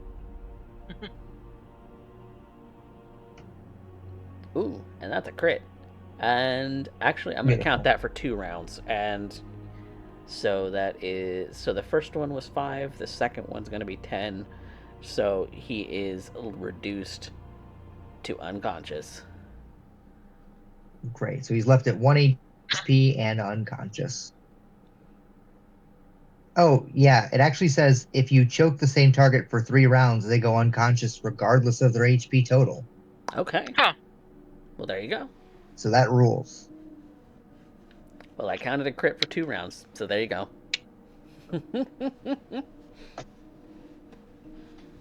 Yeah, just okay, yeah, he's on the ground. He's on the ground and passed out. What I was gonna try and buy us a little bit more time and make it seem like he fell asleep at the desk. Yeah, you can stage him that way. If you want to spend a turn doing so. I think we want it to look like he got by the like he got got by carried. somebody. by the guys. Yeah. We can do Yeah, we that. want it to look like he got by the whatever they're called. Maelstrom. Yeah. Yeah, okay, we can do Yeah. that too. Okay. Yeah, you can just lay him out on the ground and exit the exit the guard house. Yeah, head back to the warehouse. Yep. Heading back Thanks. towards the warehouse. Now, and avoiding cameras, I'm guessing, for the moment. Yep. Yeah, you want another? No, your stealth rolls will carry over. Okay. So during that little snafu, is there something that that Slideye and Orvan are doing in the meantime until they get back, or waiting for them to get back? So, ideally, they should be just starting to walk back as we are engaging. Okay. Because everything requires strict timing, right? Okay. And since they basically left to do this as soon as the patrol guard left, by giving them about 2 minutes just to get them out of line of sight and what have you. Yep. That would give however long they took, and then they could start following his route. So if they did it particularly quick, then they'll arrive literally just as Slideye is starting to end up getting close. If they needed to end up taking some extra time, then they would be arriving at about the time Orvan and Sam are dealing with the truck. That's at least what I thought was going on. So Okay. Right, because the guard is passing the warehouse before Slideye can go in anyway. Yeah. Okay. So yeah, that's exactly as it happens. Lou. Good job, by the way. Lou and Trix are on their way back. The patrolman is passing this Maelstrom warehouse in the order in which you have dictated. Okay. So as soon as he crosses, I am scuttling up, and I am going to end up... Now, I'm presuming that this warehouse is about 2 stories tall, but isn't actually a 2-story building, right? Yeah, it's 2 stories tall. It's 100 feet by 100 feet ish, with that garage door and the one side door. All right. So I am going to try and climb up onto the roof as quickly as I can, while just as soon as the guard passes, so I can end up waiting for the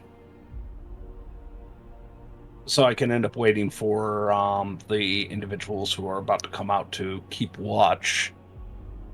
And I'm going to end up having Orvan's grenade, little smoke bomb, in hand, ready to end up going. Okay. Because I'm waiting specifically for when they come out. Okay. Then let me go ahead and get that kind of looking like it's going to look on our map for when you do that. So I'll go ahead and switch you guys over.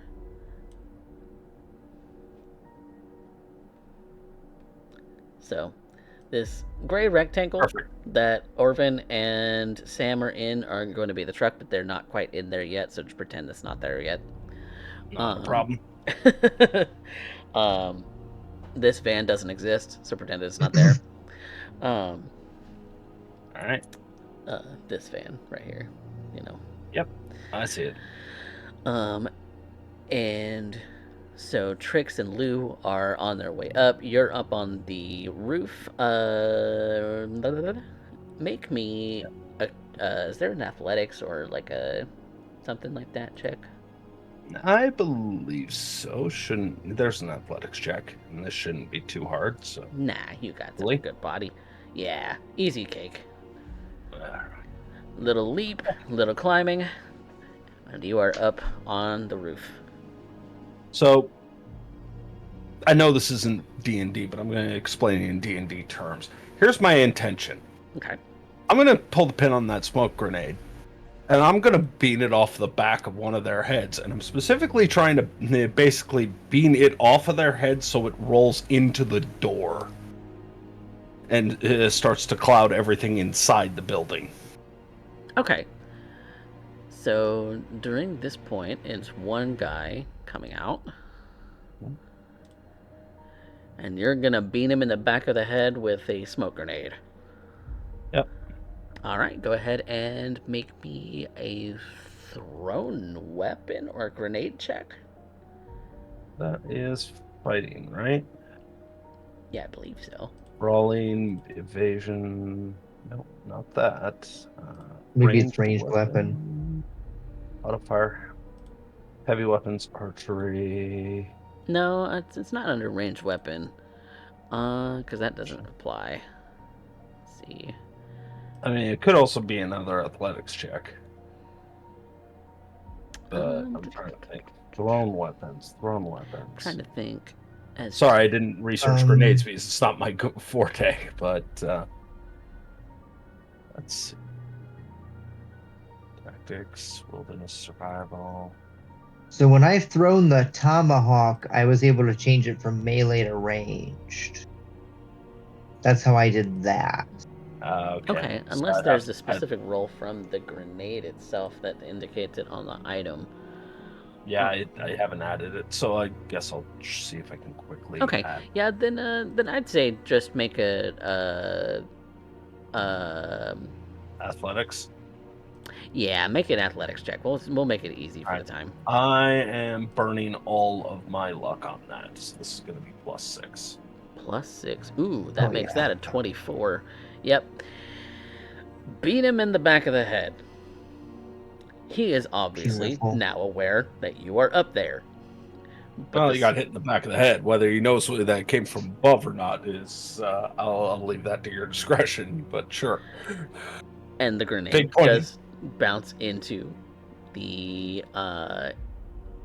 warehouse like you wanted, which means fantastic that an area of effect has occurred. Obscures 10 meters by 10 meters area with smoke for 1 minute on impact. The typical penalty for trying to perform a task obscured by smoke is -4. So, let's go ahead and draw that out, shall we? Okay. Let me get the pencil tool out. And I'm gonna make a box. So, it means it's probably an area. Nope, that's wrong. 10 meters. Okay, so each of these squares, I put them as 5 meters, did I? 5 feet? Well, a meter is like 6 feet. That's fine.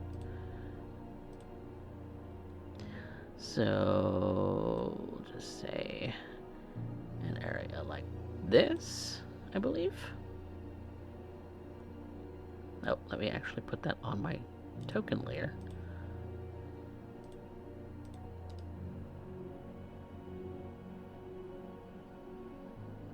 So that you all can see it. Yay! So there's your smoke. Alright. And now it's time to end up going down. I am blades out, dropping on them. Okay, and remind me again, does your blade take a action to Nope. Okay. It is built in. One of the advantages. As part of the attack. Okay. So, let's get some battle music going. Shall we, friends?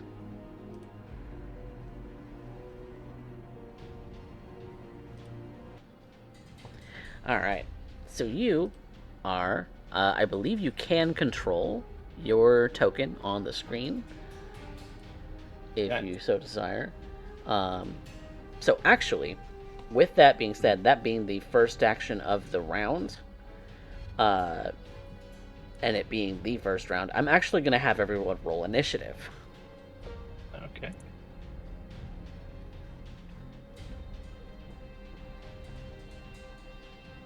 Ooh. Have we done that before? Where is that? That is Very your top of the character sheet. Very, very top, right by hit points.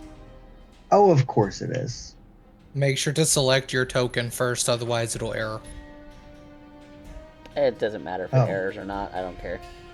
All right.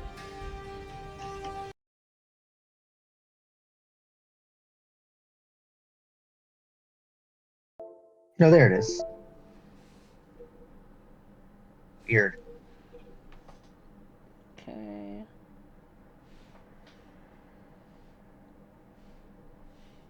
Cool. I'm fast as fuck, boy.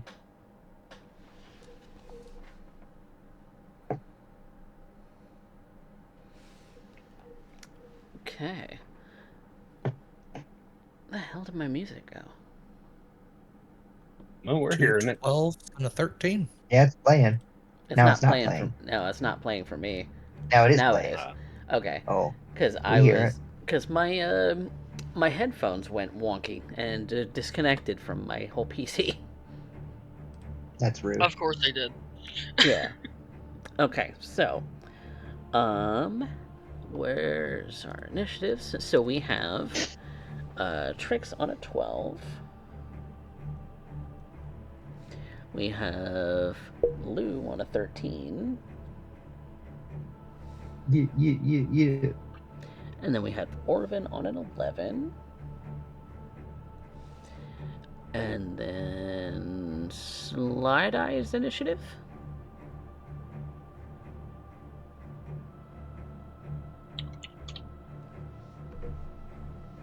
So I got a 6. Oh, Slideye got 6 on initiative? Okay.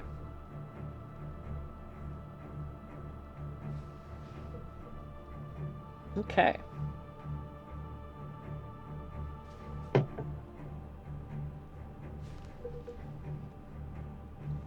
me 1 second. I got one more to do.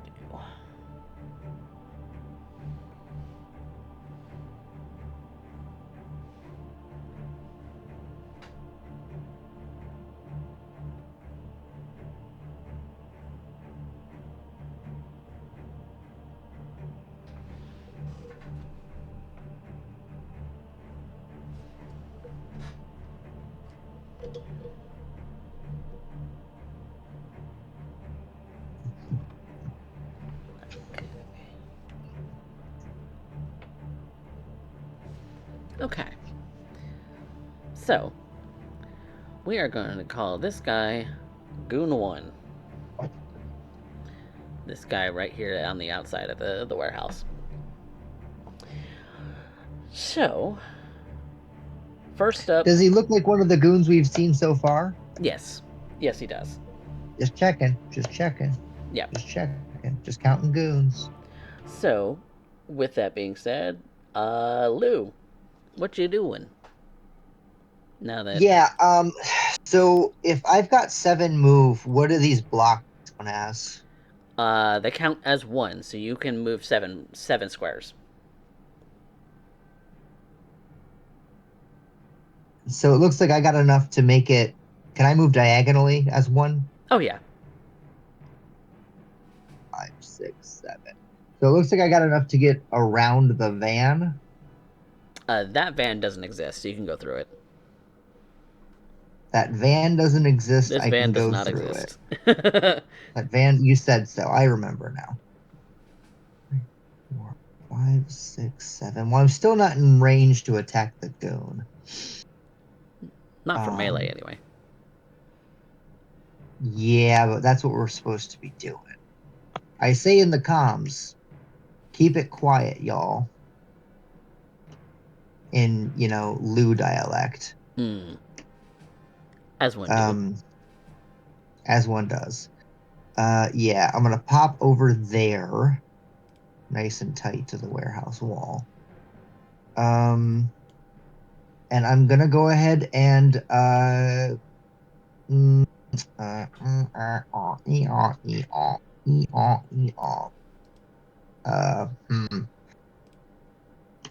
throw my fucking hatchet. Throw the A hatchet. thing that always goes well. A thing that goes so well every time I do it. Okay, and for weapons, there's not a dodge rule. It's just a to hit roll, right? Yeah. All right, coming at you. They do actually get to dodge if they would normally. Well, I guess there's a dodge mechanic, isn't there? I found the throwing rules for all thrown weapons, and I put it in the chat for us. Oh, okay, cool. Thank you so much. You, my friend, are a gem. So, dodge. Is that an actual skill?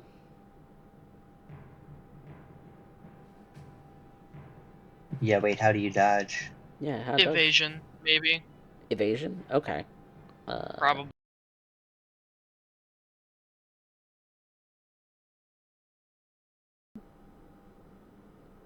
My head. Yep, So that I'd be able it's to the do evasion that skill. in Evasion case I skill. needed to. Okay. Sorry, guys. My headphones are whacking up.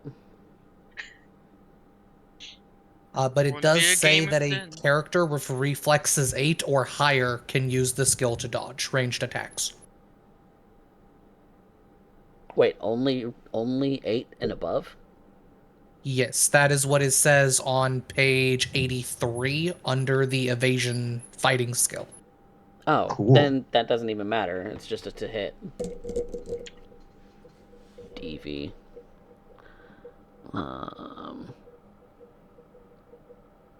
Which, yeah, I guess.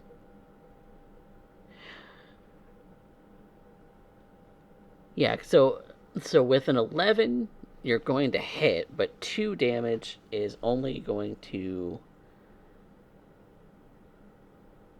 So 2 damage. Is that even going to dink armor? I mean, because he has an Look, I'm armor trying my rating. best over. Look, I'm trying my best over here. Yeah, I understand. I understand. Um, so, so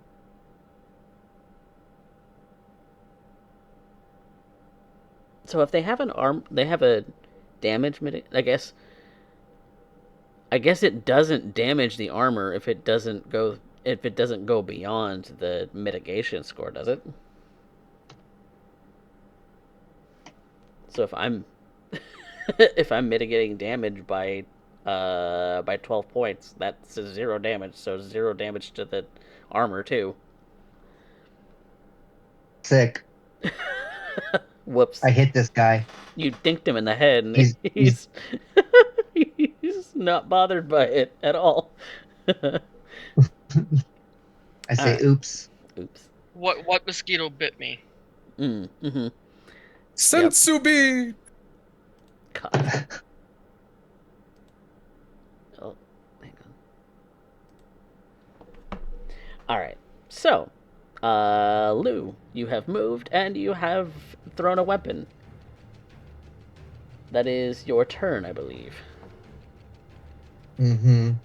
Alright. It's the guy that got dinked in the head. He doesn't like that too much.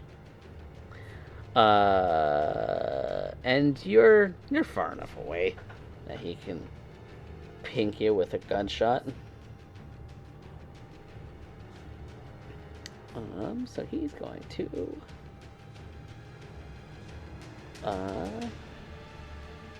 he is going to fire with a handgun skill. Where did it go? There it is. Probably should have held my action to use evasion. Oh well. Okay, and for handgun at 10, what? I don't have the chart. Where is the chart? I don't have the combat chart handy. What is the difficulty on a handgun at 10 feet or 10? Just looking at it. Yeah. Because he rolled a 14.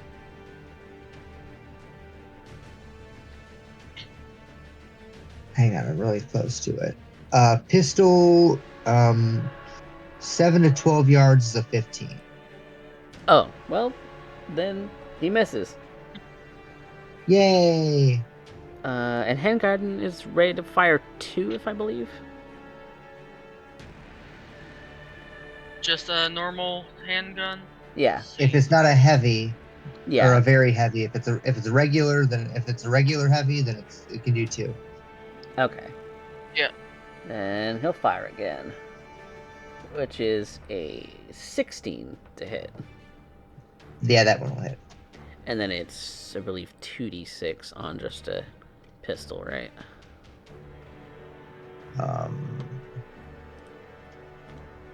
Yeah. Is it a heavy pistol? Yeah, is it a heavy or is it a medium? Let me find out. Because it's 2d6 if it's a medium, and it's 3d6 if it's a heavy. Yep.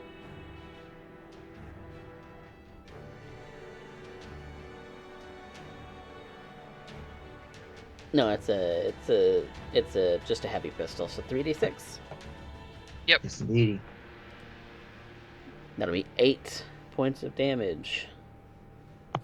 Okay. Lowers my armor.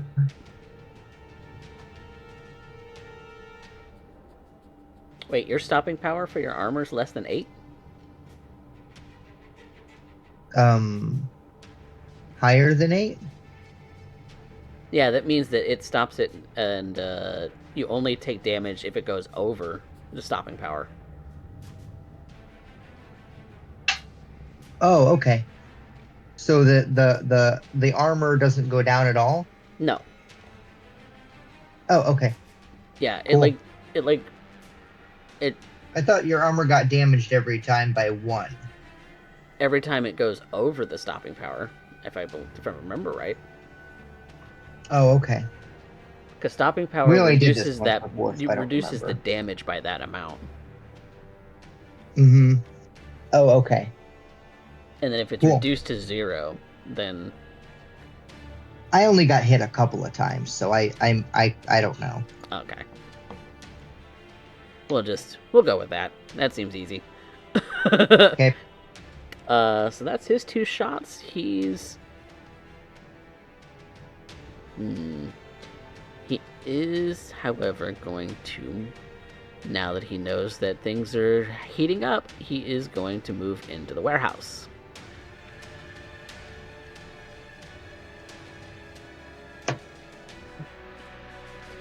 And is going to start shouting for his friends to assist.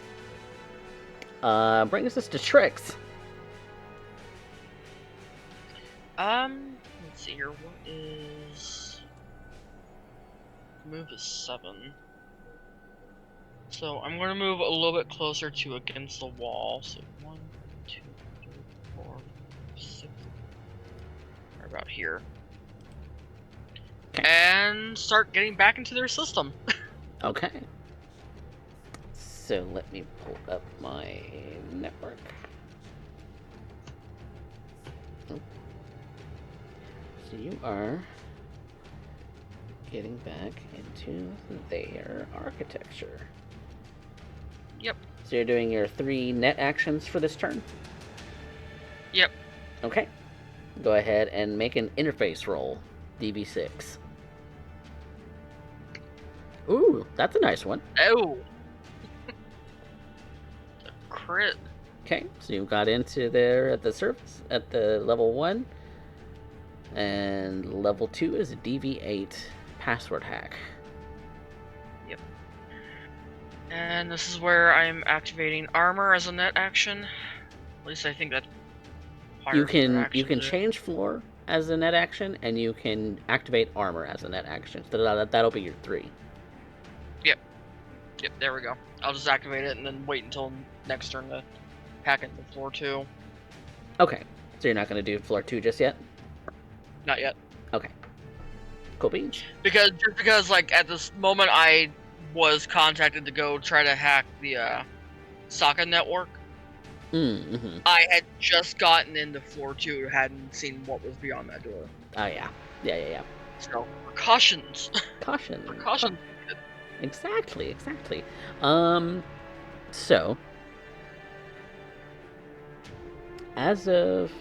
So the next turn would be Orvan, which would also mean, which would also have Sam. You are actually currently not in the warehouse just yet. You are driving up. So Sam is doing his driving for his action. Orvan, what are you doing in the meantime? Orvan's sitting there, ready. Riot shield in left hand, heavy pistol in right. Just ready. Okay. And because Sam believes that his van is worthy of being able to go through even rinky-dinky garage walls, he is going to slam it into there. So that's his action, and you so he would get you into the position where you see yourself now, because the garage door is about right here. This is like the main door. Okay. So we're just Kool-Aid Manning through the door. Yeah, pretty much. Fair enough. Which means that you, since this van doesn't have much in the way of windows except out the back doors and out the front of the car, you would see that indeed, further away, there is another individual beyond the lift. This, because I'm not showing it on this yet. He is beyond this this lift truck, and that's what you see so far. Okay. So I assume Sam is on the left side of the truck? He's on the driver's side of the truck. Yep. Okay. So Orvan's probably gonna hop out and kind of go standard, so interdicting himself and his shield. So when Sam gets out, he will at least have a piece of walking cover. Okay. You're just going to stand with your shield at the ready? That would be correct. Okay. Because I'm pretty sure that guy is out of range for my handgun to shoot effectively with my skill. Okay. Fair enough. So that's you and your turn. So the one that just popped up will be goon number 3. We will, because he is next up in the turn order, sees a van that's crashed into the damn warehouse, and is going to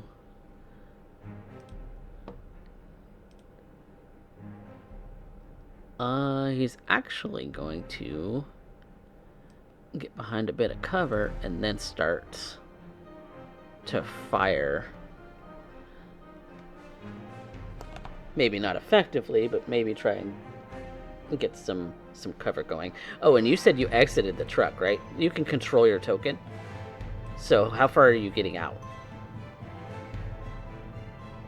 Alrighty, so I'm assuming driver's side is over here. Or is he actually down there?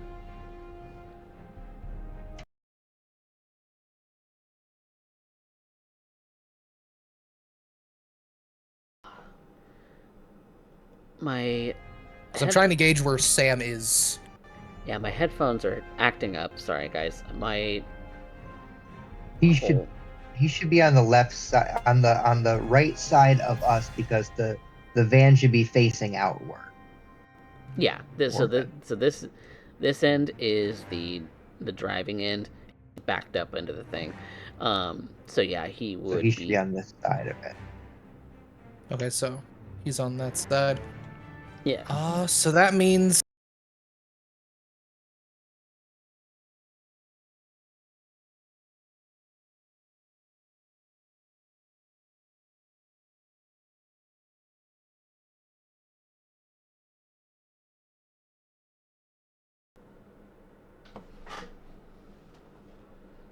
All right, computer. or is he going the opposite direction? I can't hear. I told you. Hang on. My headset is freaking out. Oh, my whole computer is freaking out.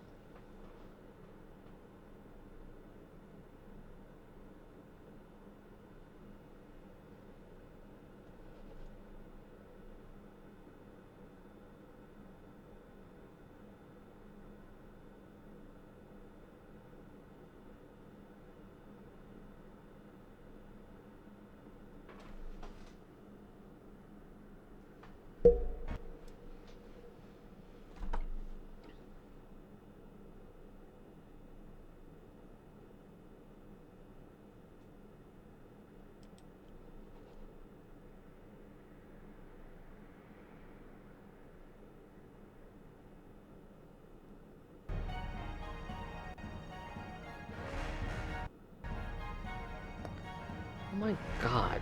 Fucking finally.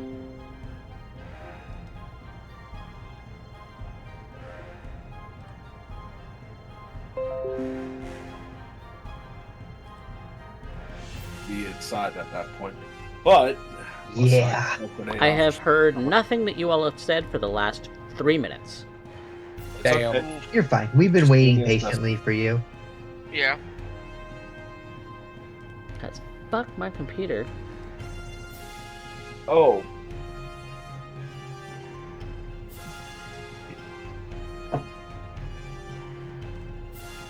Alright. So. What are we doing?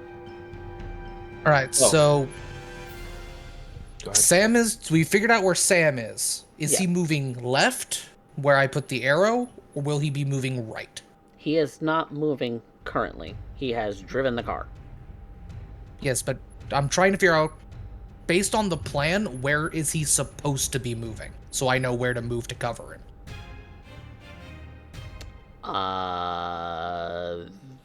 That was Oh. not determined. So his job is to grab as much tech and then load it into the van as possible in the middle of a live firefight. Yep. So you want to end up covering him to do that. I would imagine he'd be going to the first bit of tech that he can end up finding at this point. You're going to be covering him from the threats. At this given point, the biggest threat you're probably going to have to contend with is the one to your north. Yeah. You might help direct him as well. Like you might go up there and cover that space so that he can look around that area. That's He might be going north instead of west. Okay. Yeah, he's gonna use as much of the van as cover as he can too. Okay. Yeah. So He wouldn't be then- going out of the van that way. He'd go out the back of the van because he's going to be loading into the back of the van. He's not going to be Okay. loading into the side or anything. No, yeah, there's Okay. no side that he's loading into. Okay, that Coffee, makes as a note, things we a lost your little camera. easier. Oh, fuck me. I believe that should be 6 spaces up, I believe. If your move is 6. It is. Then Orvan is moving forward, shield raised. Okay. And Handgun at the ready in case he decides to be a gonk and decide that melee combat is the greater form of valor. I'm gonna delete this arrow, by the way. I was gonna do that. Thank you.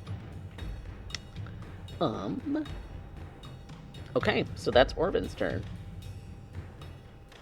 No, yeah, that's already Orvan's turn. So, yeah, you did your move, you did your wait. Okay. So, number 3, which is this guy up here, is going to attempt to fire. Twice with a handgun at Orvan. Wonderful. So for the riot shield, that's just more armor mitigation, right? That is correct. Any and all damage he does must first go through the shield, then it can go to my armor. Your body armor. Okay. So he's going to hit you with a pretty heavy weapon in order to do that. Yep. The shield itself, I believe, acts as a normal set of armor using my normal stuff, but does have 10 HP.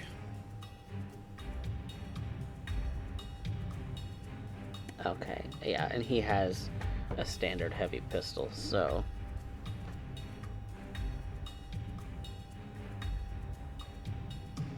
Yeah, it says here you have 10 HP on it. Yep, bulletproof shield, 10 HP. With no penalties. You are 40 feet.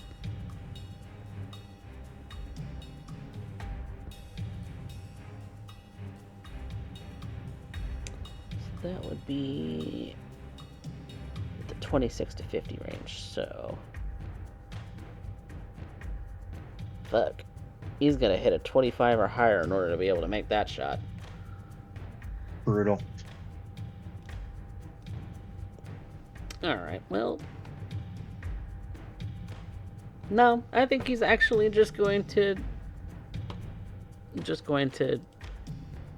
call for cover and hang out back here. He's gonna call out to the rest of the warehouse. So, that's his turn, and then we have one more individual that you have not spotted yet, who is going to be making their way in a direction.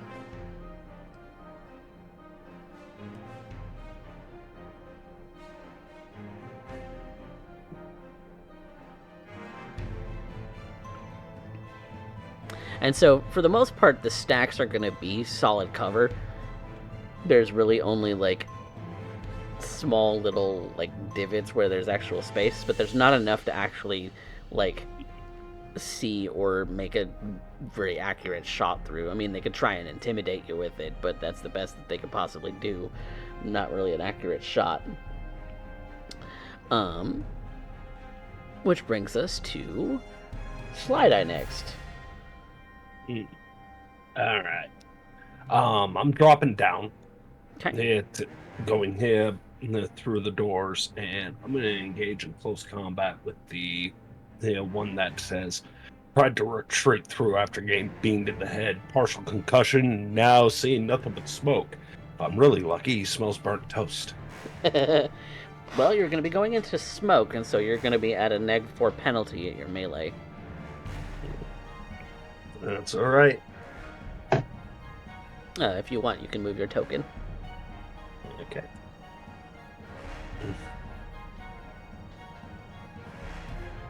And I just had the brain fart. Okay. And there. That is a 14 and close with a minus. You said -4, so unfortunately that makes it 10 at close range.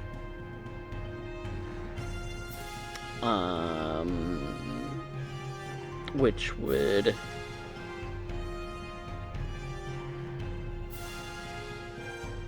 So at close range, there's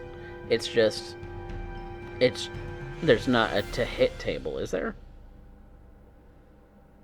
I don't. For some odd reason, I'm thinking it's what was... God damn it! I literally just read this literally last night. Unless there's like a contested roll here somewhere. I'm sorry, my brain. I Yeah. think I just found it. Melee combat's resolved. Attacker's dex plus Malevolent Rave skill versus defender's dex and evasion skill. Dex evasion. Okay, so he can evade in this case. But he's also out of Yeah, split. he will. He automatically evades. Oh, he automatically evades. No, as Yeah. Or are you Melee talking about he combat is automatically makes resolved. the roll? Correct. Oh, okay. yeah, with the Melee combat is resolved by doing an attack versus an evasion. Okay. Okay. Also, don't forget you get 2 attacks unless there's something different. A rate of fire for I'm- Mantis Blade is 1, isn't it? Yeah. Huh. And I only have one Mantis Blade. Uh, It's why You can't dual Slideye was wield in making this game. comments about her being too heavy on the right side. Because she doesn't have you another can't- Mantis Blade leveling her out. Okay, and you successfully hit for 8 damage, Beautiful. which would not penetrate armor. Oh no! Wait, Mantis Blades do get a.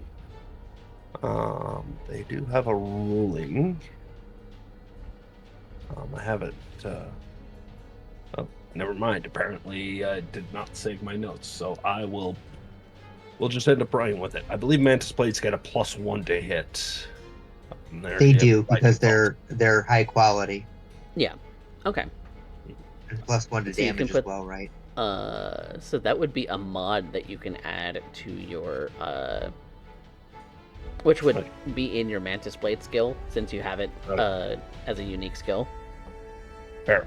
All right. Since it's the weapon you're using. Okay. Sorry, I'm just sure. It's alright. So I am doing that right? Where if it doesn't penetrate armor, it's 0 damage to the HP. And then it chinks the armor, if I recall. I thought it, Mhm. unless it goes over. Oh, no, you're right. I went to the damage section and I don't see anything like that. Okay. Well, I hate to like push back on that because we all No, benefit from it. No, it's all right. combat is the tricky thing in this game. It Yeah. is not But super like simple. also the thing where we did last time where we were only taking 1 off the armor at a time, I also don't see that either. That was in armor specifically. Yeah, I can't find that section. Sorry. Where's keys?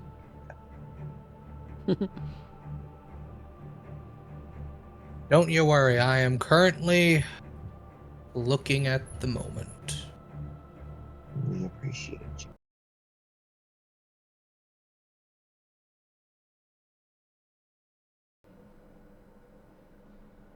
I hate my computer. Is it doing the audio thing again? Yeah, as in doing it every few minutes now. Brutal. Fucking hell.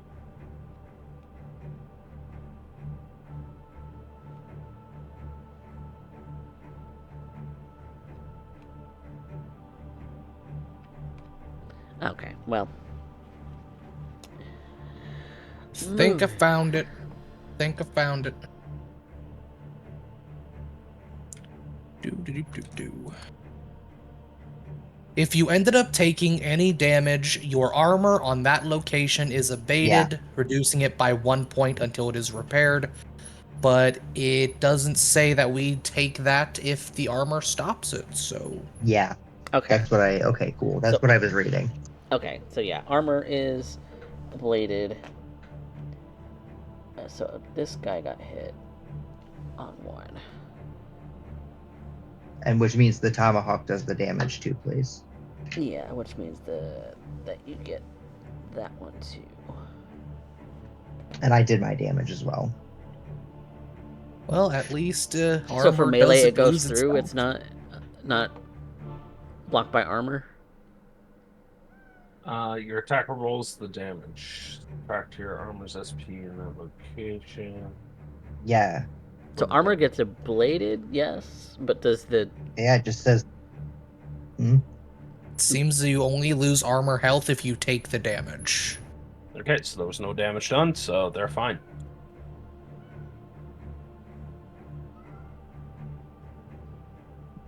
so because stopping power is the amount of damage that the armor reduces by, and then if it goes over that, the damage that goes over that is taken to the health pool, and then armor is ablated by 1 in that position.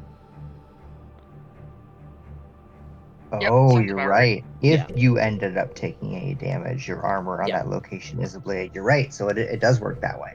And stopping power is total damage reduced. Correct. Bye. So it does work both ways. Okay. Yeah, that wording is really tricky. Yeah, it's a little weird, but we'll continue running with it. All right. So,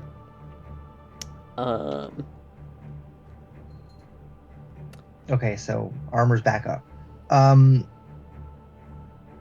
The thing that I keep trying to figure out is because my evasion is high enough.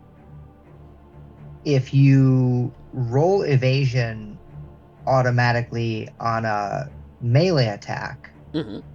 do I roll it automatically on a ranged attack? Ranged attack if you have an 8 in reflexes or more, I believe is the I way it have was a worded. was it in reflexes or was it in Yeah, it's an 8 in skill? Was it in the reflexes skill? or higher. Then Yeah. you can try to dodge any ranged attack. Yeah, 'cause bullets are super in fast. reflexes. Yeah. My bad. I misunderstood. I thought it was in the skill. I guess I need to up reflex. How do you up your reflexes? Improvement points Or drugs? or drugs.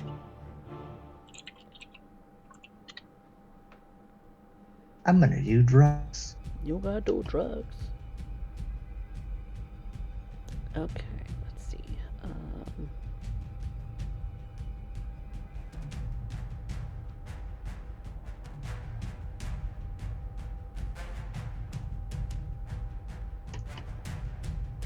Okay, thank you.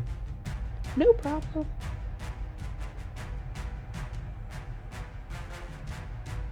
Are you waiting for my turn? No. I'm determining a turn of my own. Sick. Thank you.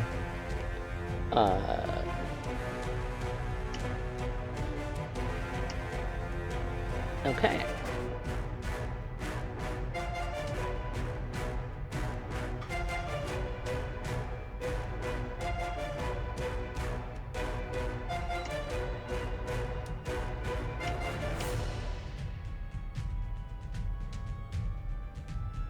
How is move determined? I don't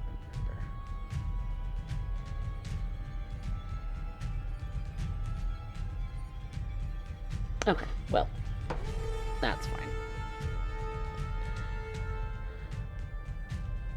Doing a thing. Okay.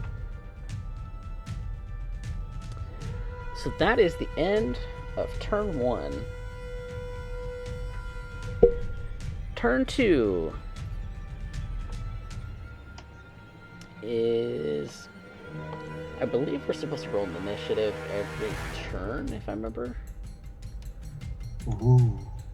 So, let's roll some initiative, folks. I need to actually get some dice out, because going to my phone for this is going to be gross. Because I have 4 different positions. Hell yeah, Orvan! Woo!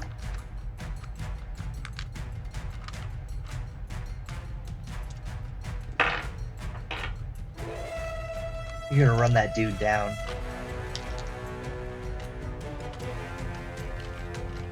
We'll see.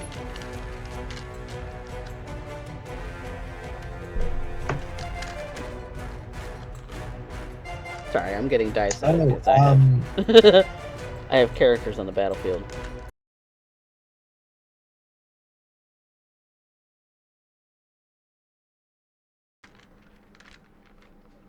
driving the car. Yep. Yes. Oh, he sure did. Good point. My bad. Yep. That was his turn. He did move. He did move the van. Yep, he did. Yeah. All right. My So, bad.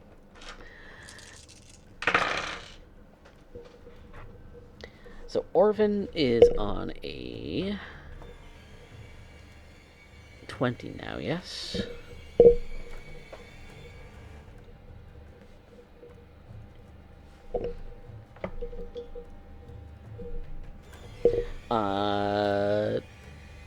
Everyone need and Trix is on a 9 now.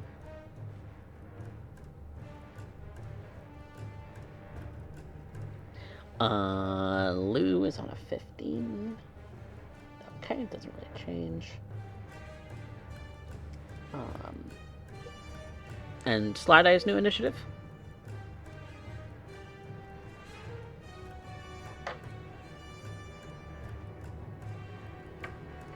Hey. Ooh.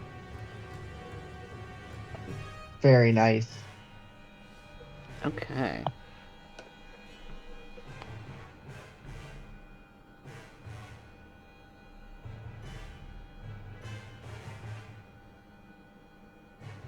Oh.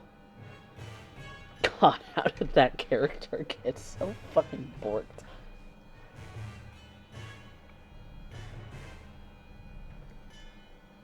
My rolls on my phone have been... Oh no, wait. I rolled real dice. God, I'm dumb. Poor Coffee. I'm fucking dumb. Alright. Nope. So that's not... No, you're just juggling like 15 different things. I really am, though. Y'all should be happy.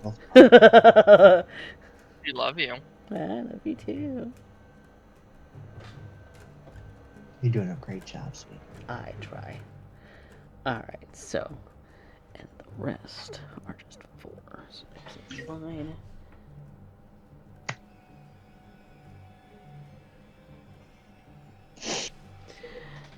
There's a 10.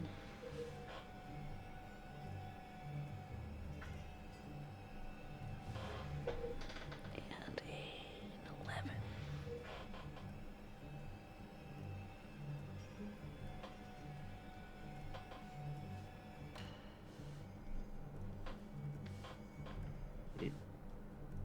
Well, still got the one in front of me. Yep, so it will go Slideye, Orvan, my turn, Trix. Where did Sam go? Hang on. Wouldn't it go me, Orvan, Yeah. your turn, Loup, then Trix? Yeah, Loup, then Trix. Yeah. Okay. Trix, and then Sam at the bottom. Alright. So, Slideye, round 2. Yep, well, you know it. That is Ooh. a 23 to hit. That Only will 4 be a damage. Holy shit. That God. hit and reduces the armor. It does not reduce the armor because the total damage. Or Has does it to be ablate? over the armor size? Or does the Mantis Blade ablate armor before, or even? No, the Mantis Blade has no such thing in that regard. Okay, so no special effect that it ablates armor anyway. No. Okay. Not any more than any other weapon gain hit in armor. Okay.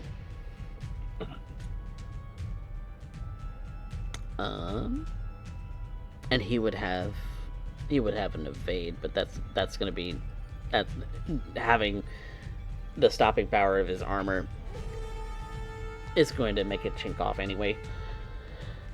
So doesn't need to evade. His armor isn't penetrated. Do you want to move or anything like that? No, but I can do a secondary attack at that point, can I not? Because, or no. Why?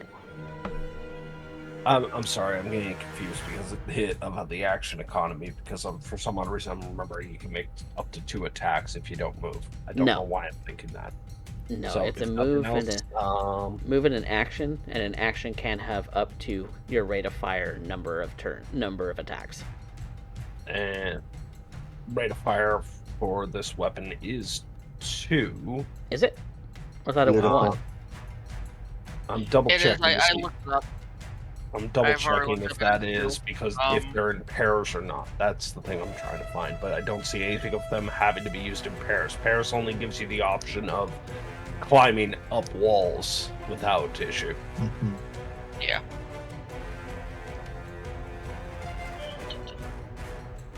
And since I didn't move, I will take a second attack if that is okay by the storyteller.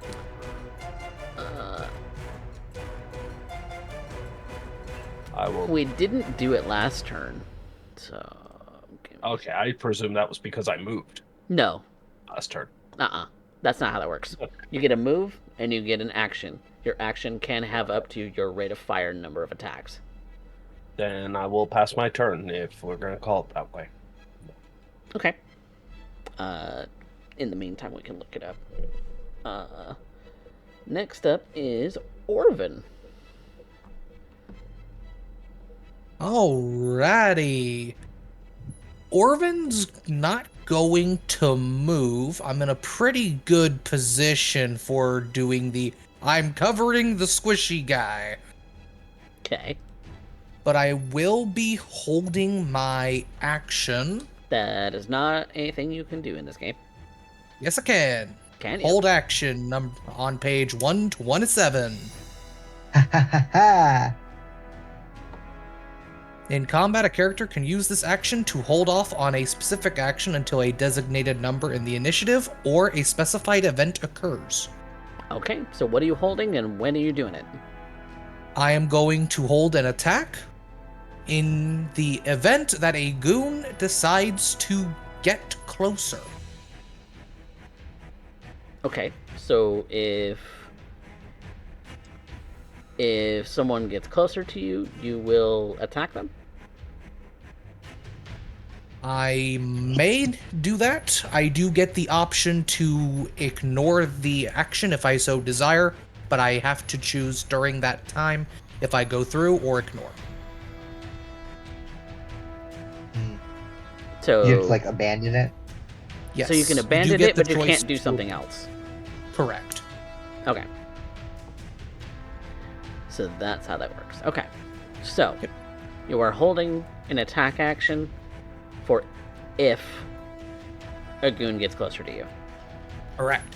Okay. Well, then we'll come back to Orvan.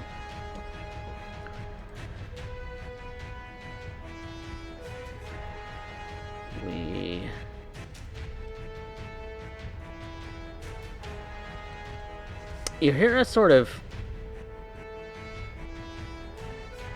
You hear footsteps very quickly running kind of in this direction from behind the stacks somewhere. Orvan.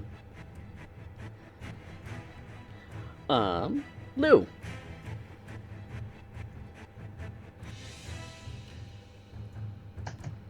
Okay. Lou is gonna first move here. Alright, where's the thing? I gotta do this one. Move here. Mhm. And if it's a free action to grab my hatchet. Yep. Tight. To move around this corner, can I move diagonally, or do you want me to move 1, 2, 3? No, you can move diagonal. Okie dokie. So that's 1, 2, 3, 4. And then I'm gonna just sort of like 5, 6. And can I see anything down this alley, aisle? Down the stacks. No, you don't see anything. Yeah, at the down moment. this stack. Okay, so I'm gonna head towards the next one. Okay. Cool beans. And that is your move. You can dash for your action if you would like. I'm gonna dash for my action. Thank you so much. 2, 3. Yep. How You can about choose this to. one? Can I see down this one? Nope, nobody down there.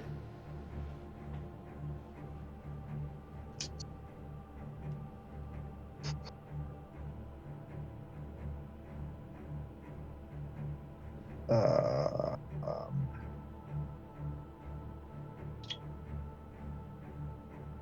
2, 3, 4. Well, I'm gonna make an end run around the warehouse anyway. Okay. Sounds good. Thank you. All right. So we have this goon right here. His turn's next. And he's in melee with Slideye. He does not like that. But he doesn't exactly have a melee weapon. I didn't give him one. Nope. Nope. He just has his heavy pistol. Okay.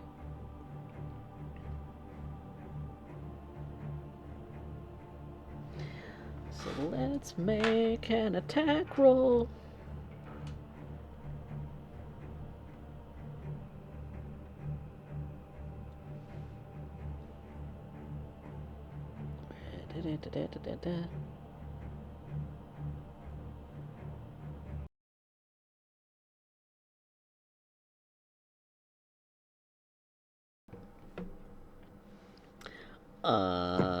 So he's at close range, and he rolled a 16, which I believe will hit you, Slideye. Is it an opposed roll still, or? No, since you do not, unless you have a reflexes 8 or higher. I have a base reflex 8, but I am tired, so no, it gets reduced by 2. Damn. I did forget to tell you that since you had a long rest at a house, I'm going to forego your exhaustion penalty. So you're at normal. Yes.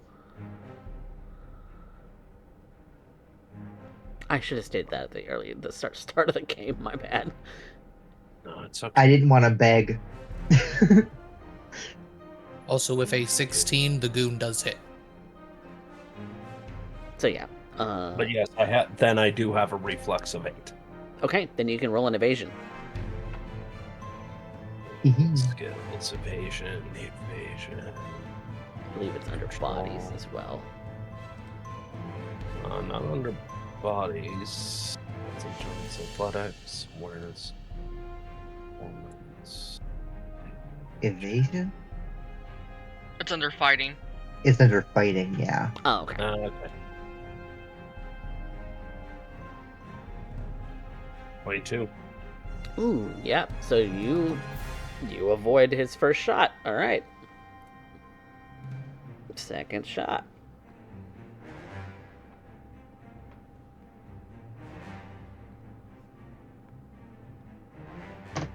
Which is another 16. Roll an evasion.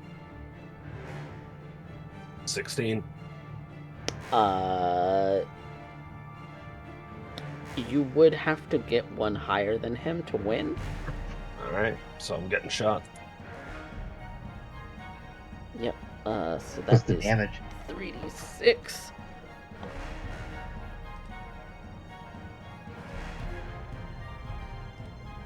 Ooh, 11.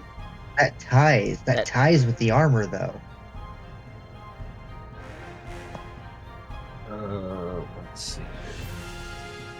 Because your armor's 11, right, for body. My armor at that point would be. Because you hadn't been hit until just now. Yeah, I forgot to change the stats on my armor when I repaired it. God damn it.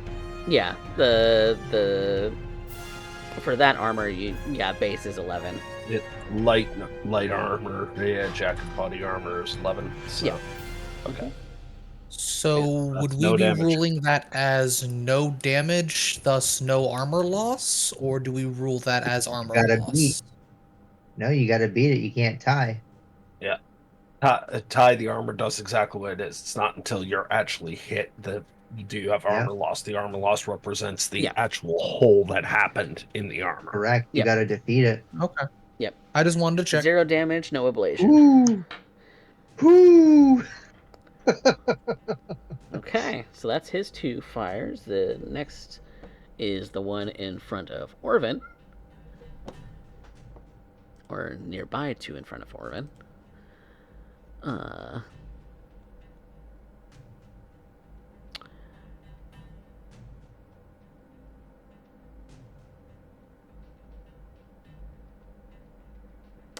He's a smart guy. He's gonna wait.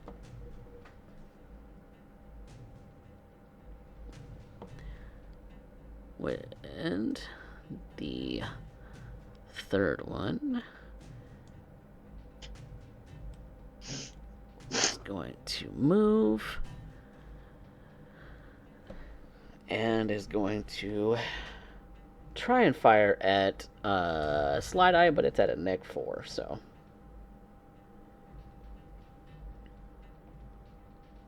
Nope, because, well, what's, roll an evasion, Slideye. Okay. Yeah. 17. You beat. Attack number 2.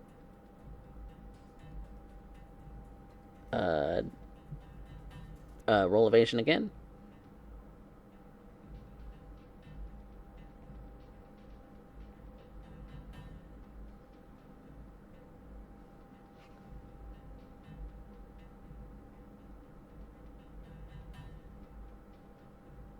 Sorry, did you do it again? Oh. 19. Yep. They miss. Completely whiff. But you are now aware that they are there.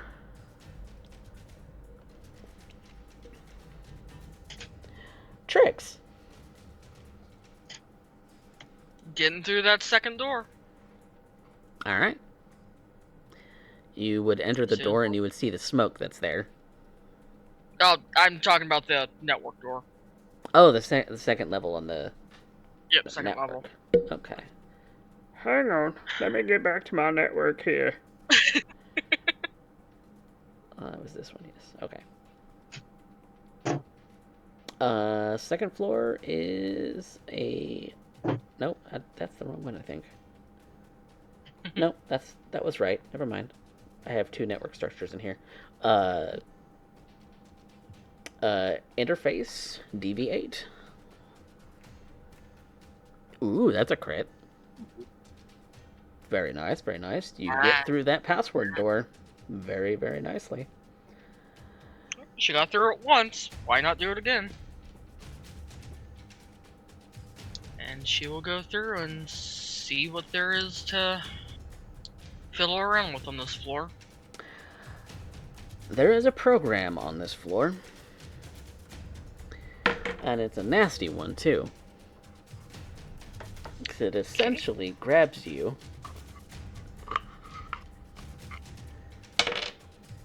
Ooh, ouch.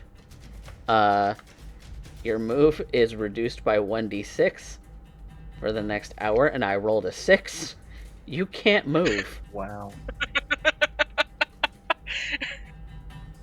Well, You I are- can't move in the network, or I can't move physically. No, you're the enemy netrunner, which is you. Their move score is lowered by 1d6.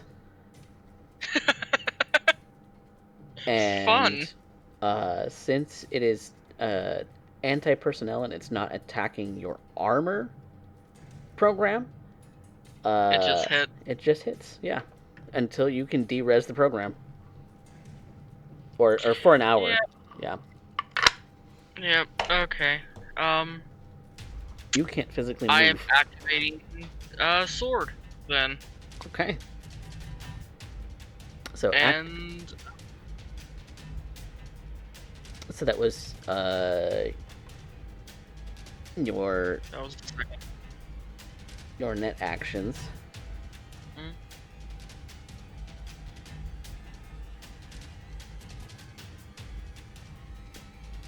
So, what next?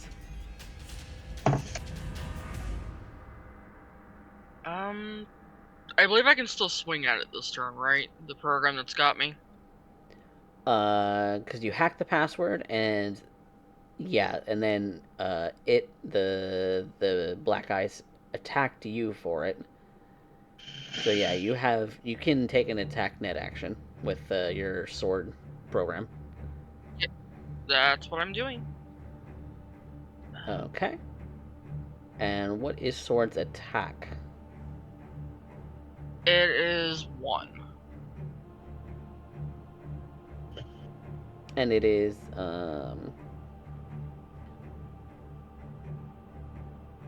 so that's interesting here, because the programs have attack and defense as well. Yeah. Sure.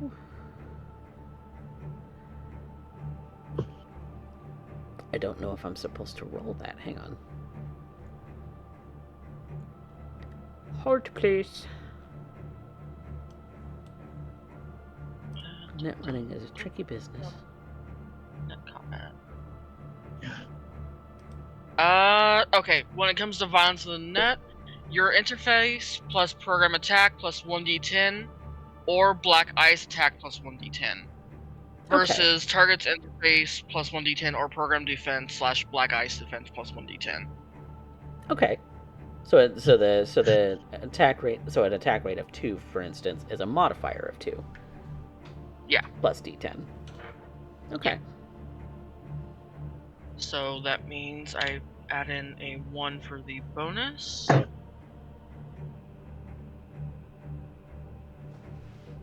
Is that on 11? a net structure? Or is that against it? I'll screen cap this real fast. I need this.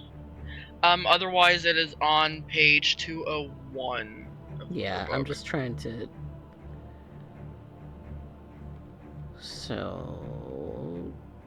Since it would be a Black Ice on a net structure, that's where I'm concerned, because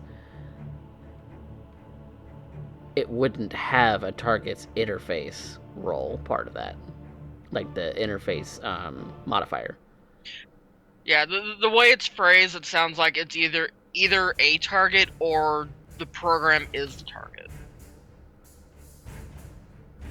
Is at least the way I'm reading it. Okay. I need. Where are you? Here we So are. Black Ice defense plus D10 would work in this case. Yeah. Yeah. Yeah. Okay. Well, you attacked with an 11. It rolled a 7. So how much res damage do you do? Is it Black Ice or non-Black Ice? Black Ice.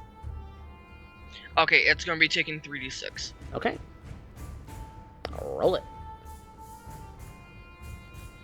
Ooh, that's a hefty chunk on that program, but it's not de-resed yet, so.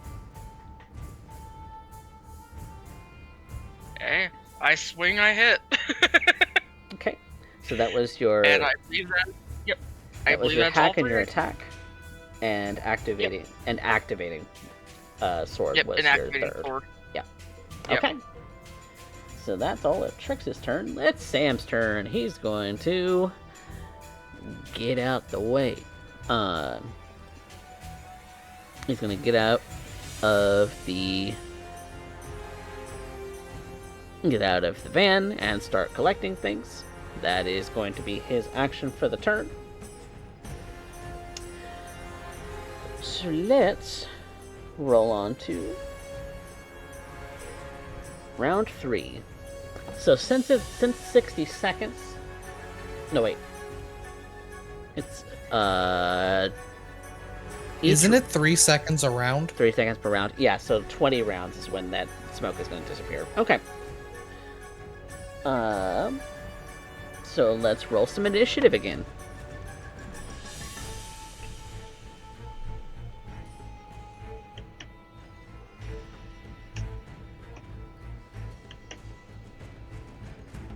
I'm gonna have to find out another way that I can do all of this. Trix, how did you roll a 0? Trix can't move, I mean, she can't and move, she's so going it last. makes sense. You rolled a 0 because your move is 0. It makes sense. Yeah, how funny. It's a good thing I You don't got a actually have to 0 on move your to do my initiative. job. No, exactly. That's great, dog. That's funny. You auto-failed your fucking initiative. I auto failed. Self. And Gross. Slideye?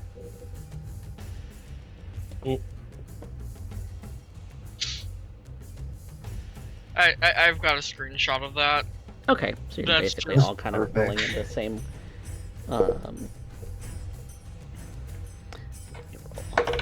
Yeah, 6 plus 0 plus 1. Great.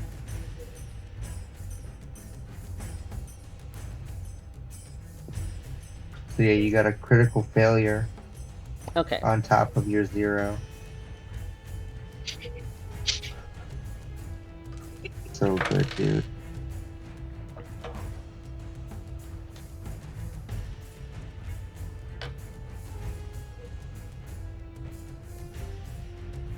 The dice literally said no. No, you don't. No, you don't. Not this round. No, no, no, not today.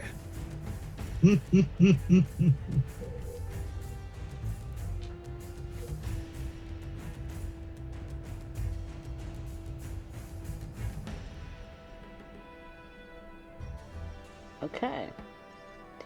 So it looks like I do 2 things, you guys do a bunch, and then I do another thing.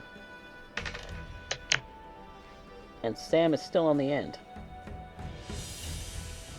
Not counting Trix, who can't move. Well, Trix being last. Okay.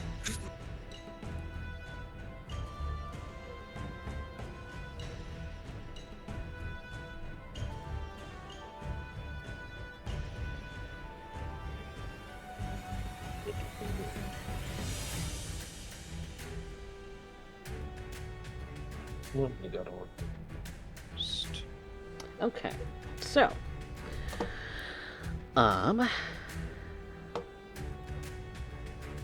thing 1 is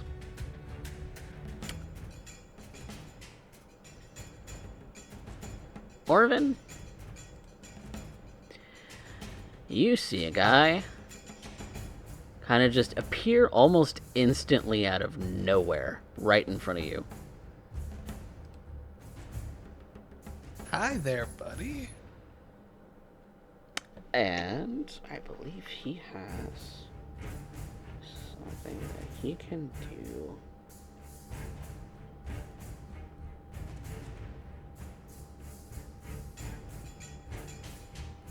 Because he's got a rifle in his hand. Oopsie daisy. Well, So he's hi, going buddy. to go into a... He's going to attack you. I think a rifle has some rate of fire too, does it? Yeah. No? Rate of fire No, 1. it has a rate of fire of 1. Rate of fire 1. Okay. So he is going to have a big ol' attack at you. To get that riot shield out of your fucking hands. And how far away are we from one another? Well, let's check. 25 feet. We are 25 feet from one another, huh?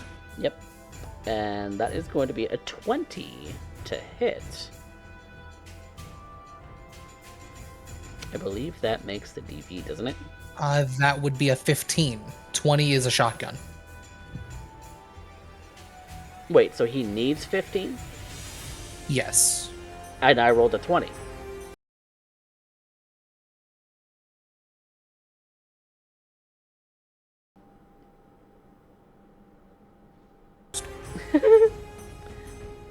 My headphones fucked again.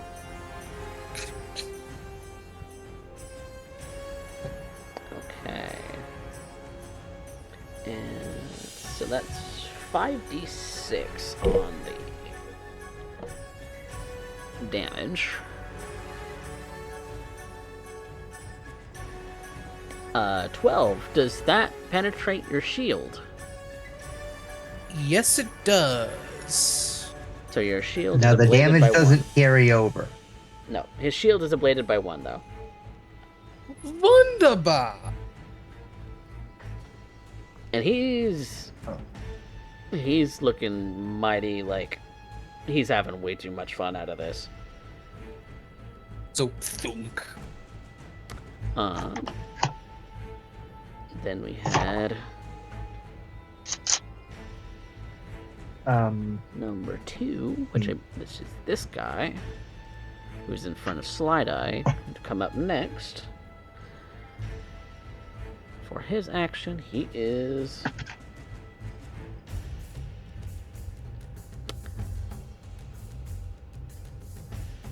he's gonna try and shoot you again, Slideye. Uh-oh. Let me just do this. 23 evasion. 23 on the evasion? Oh, you you're probably gonna smoke him. Let's look. Dancing in smoke. So in the smoke it would be a 19, and him in the smoke would be a 15. So yep, you successfully evade. Roll number 1. Number 2 is an 11, and you make it with an 18. So yeah, you're 17, just yep. evading this guy's bullets left and right, like you're some kind of you've got some heavy ass chips going on right now, Wait until I get my hands on a Sandy. right? So the next up would be Orvan. Wonderful! I believe there is 1, 2, 3, 4, 5 squares between me and the dude who just shot me with a rifle? Yep. Well, my move is 6. Yo, move Hiya, for buddy. 6. Hiya, buddy. I'm moving 5, and I'm gonna put some iron into his face and shoot. Because I Okay. am using a pistol with this shield. A pistol. Okay. Specifically a heavy pistol. Okay. So that's 2 shots. Go ahead and make me 2 shot. Well, the first shot first. Come on, dice gods. And he is going to evade. Oh, we actually have upgraded ammunition.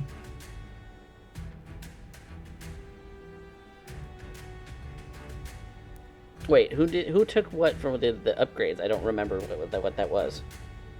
As far as I'm aware, Orvan didn't take anything. We were given upgraded ammunition, I believe. Was I mistaken about that? You have I basic don't ammo know. right now. Oh, my bad. Maybe I heard wrong. Excuse me. Because I don't remember anyone calling for like incendiary or anything like that. Nope. That's what I thought you said. And I haven't bothered to No, load the only mine. thing is, Octavio, I believe, gave Orvan a grenade launcher. Yes, a Yeah. grenade That's what it launcher with a was. single incendiary grenade. And that's what it was. Okie doke. Okay, Thank well, you for correcting me before I got my guns out. it's alright. Well, he did not successfully evade. But the damage dealt does not successfully penetrate his armor either. Well, Feth, maybe the second shot will do better. Okay. That is another 16 and 10 damage.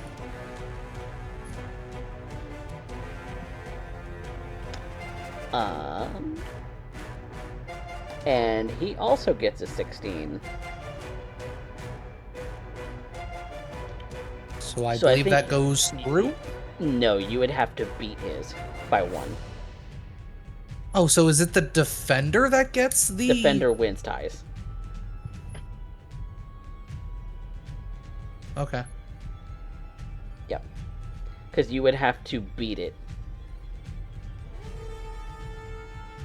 Well, Orvan's not trained in handguns, so this makes sense. But when watching this individual, you notice that he is dodging with ease. Would talking or sending a message be considered an action or a passive? That's passive. Then Orvan will quickly say, Sandy, directly on me. Because he moves like a blur.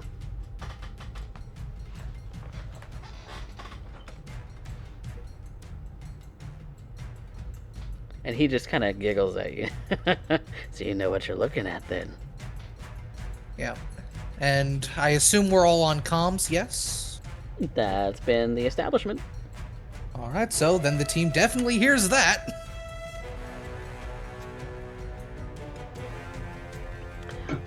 Alright.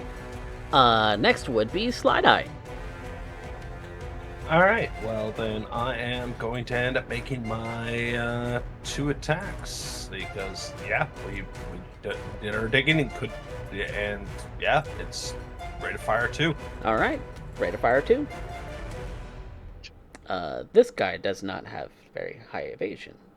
That is in front of you. He is a bog standard dude. 20. Hey, and actually half decent. Oh god, Revelation was just put into mind for me. Oh yeah. The Don't see him yet. well actually yeah. With the -4, yeah, he got an 8 on his evasion, but the 11 damage does not penetrate his armor. Alright, well, we're about to find out the second one then. 16, he's got a chance to evade, but if he doesn't, I can actually pen the armor. Ooh, that's a crit fail on a 3. Ooh, So, yeah, you hit him, mix. and 13 does penetrate the armor and reduces HP. And you're fighting 2. Okay.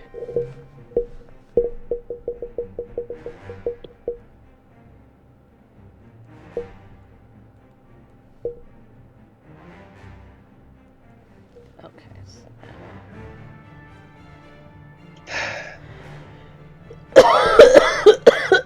All right. So that is your 2 attacks. Are you moving anywhere?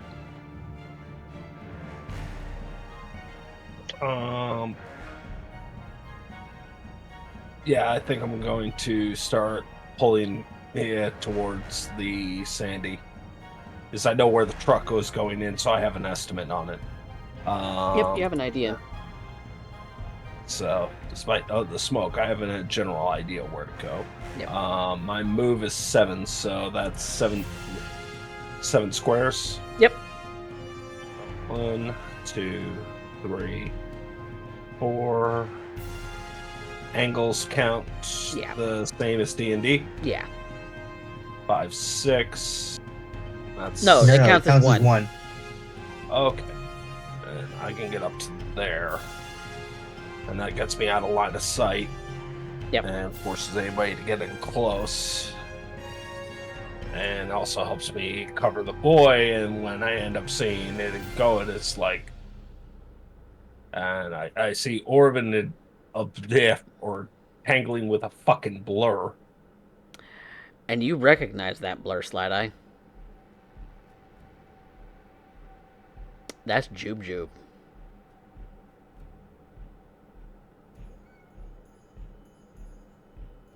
Oh, you motherfucker. That maelstrommer you met the one time you went psycho.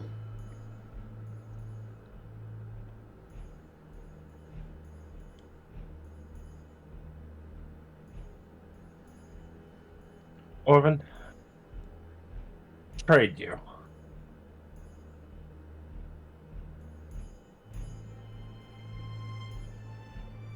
Sure! Which brings us to Loup. Yeah. Lou's gonna do back down this way. 3. 1, 2, 3, 4.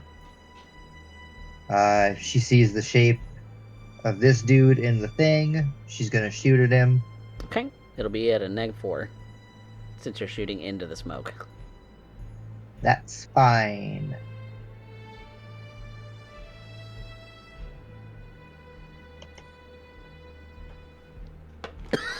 Where's the button?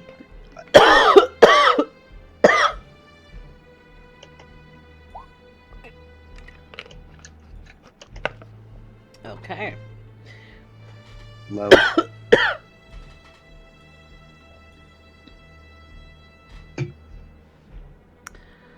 So I think... Yeah, I think that's going to be a miss, because that's going to... You need a 20. Okay. Attack number 2. Sorry, let you survive first. Yeah, go ahead. I rolled twice, sorry. Take the first one. First one was a 17 minus 4 be 13. Dang. Yeah. Dang. Yeah. Firing into obstructions when it comes to even smoke grenades, yeah, it's kind of a tough shot. All right. Which brings me to a couple of other dudes. Alright. This guy's going to come back from around the corner, seeing that his friend is now joining the fray, and is going to, again, shoot at you, Orvan.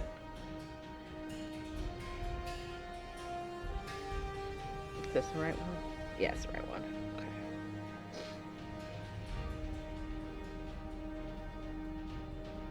Which you are 15 feet away.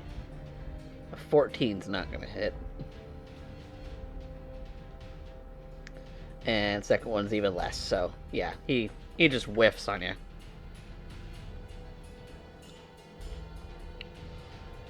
And then we have, so that's going on up here.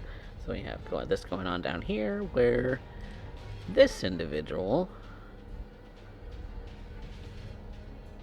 is gonna run around the stacks here, but isn't gonna. No, yeah, because firing through the smoke at Loup is just gonna be a disadvantage at that penalty. So, instead they're gonna fire at Slideye.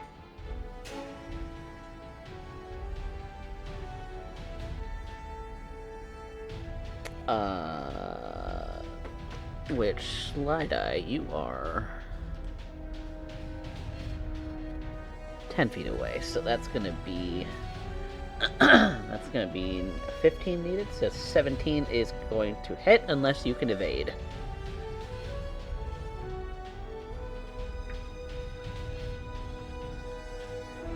Oh, that's a crit evasion. That's a crit!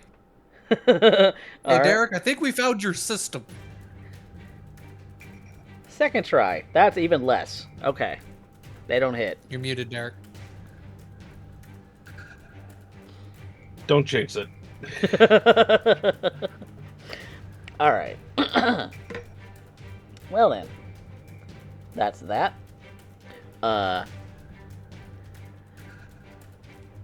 Sam is definitely having a hard time with all this gunfire, so he's gonna pick up what he grabbed last turn, and he is going into the van behind the door for cover, even though it's only gonna offer a little bit of cover.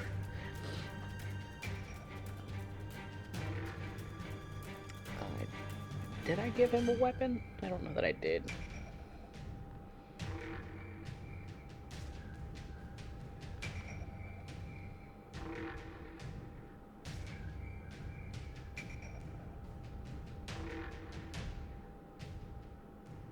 Well, he could pick up a rifle. Not that he's very good at it.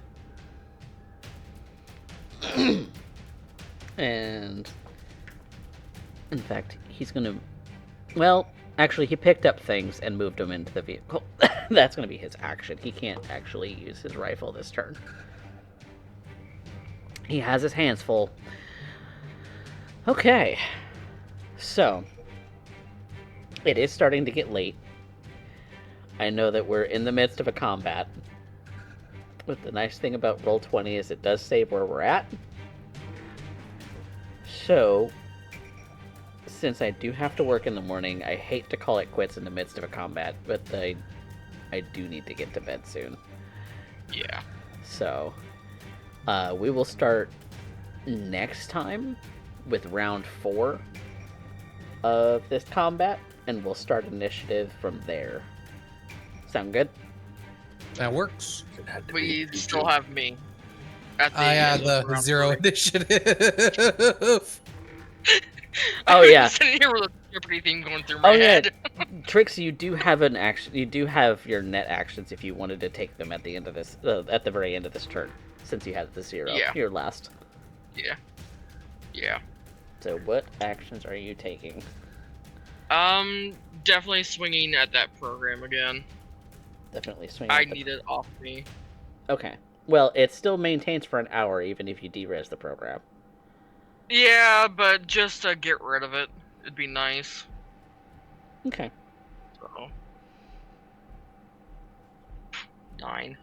And then it's defense roll.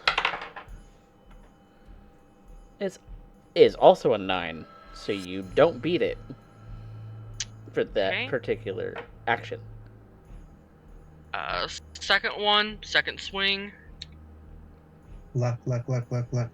Oh, that's a crit, Oh, and that there we go. does how much damage? 3d6. Okay, program is de-resed. Are the cameras on this level, or are they going to be on the next one? No, this Oh, that's right. There's no cameras here. Duh, that's right. you have a couple more floors to go before you can even get control of them. You could see that for Yeah. sure. Okay. Yep. Then definitely trying to get to the next floor. Okay, so I'm gonna save everything here. We are going to start from these positions next time with the map, starting round 4, and we will roll new initiative when we come back next week. I'm sorry to quit in the midst of combat, guys. Yeah, you're Yeah, fine. it's It's fine. We're gonna be it's here a for a lot long of time. hunting up rules. Yeah, Oh. it's a Orvan little. just gets to stare into the beady eyes of Joob Joob. Yes. For those of you who in the in the Roll20 who do not see his token at the moment, let me show you. Well, that doesn't show anything. Okay, well, it's not in there either. Okay, well, anyway, but yeah, he's a crazy motherfucker. So He's Maelstrom. he's Of Maelstrom. course he is. So, with that being said, thank you guys very much for playing.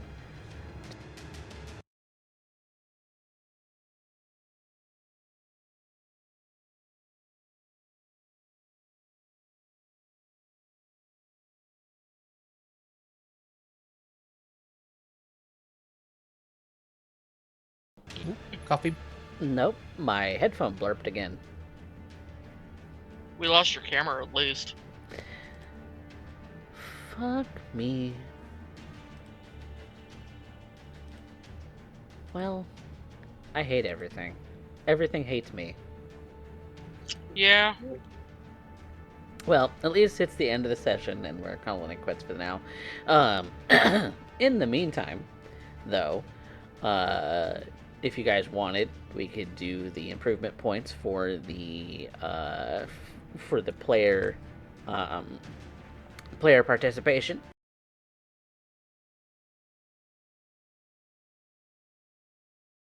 Get the pull up.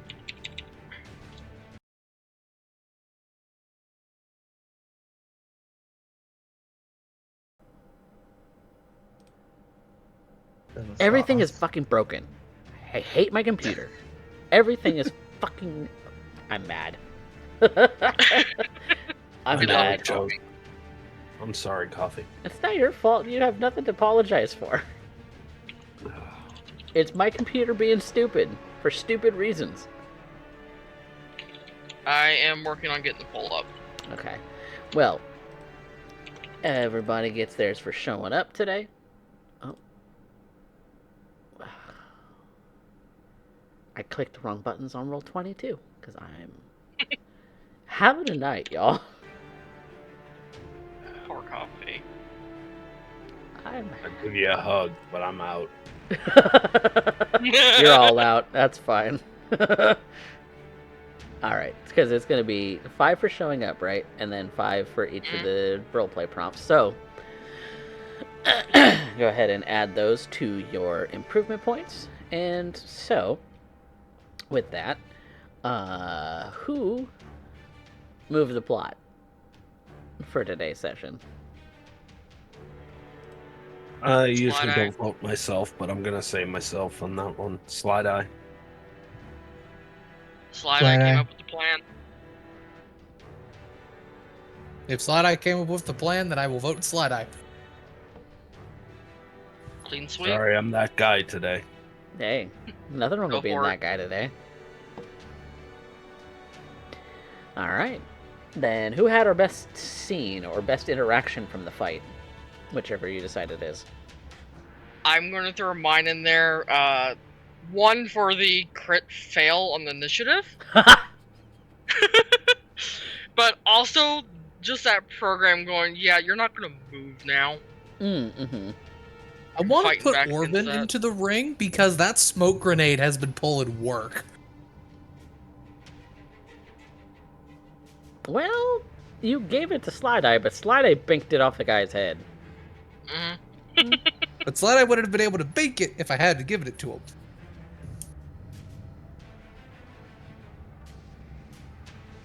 Well, I mean, that's you guys' justification. It's not mine.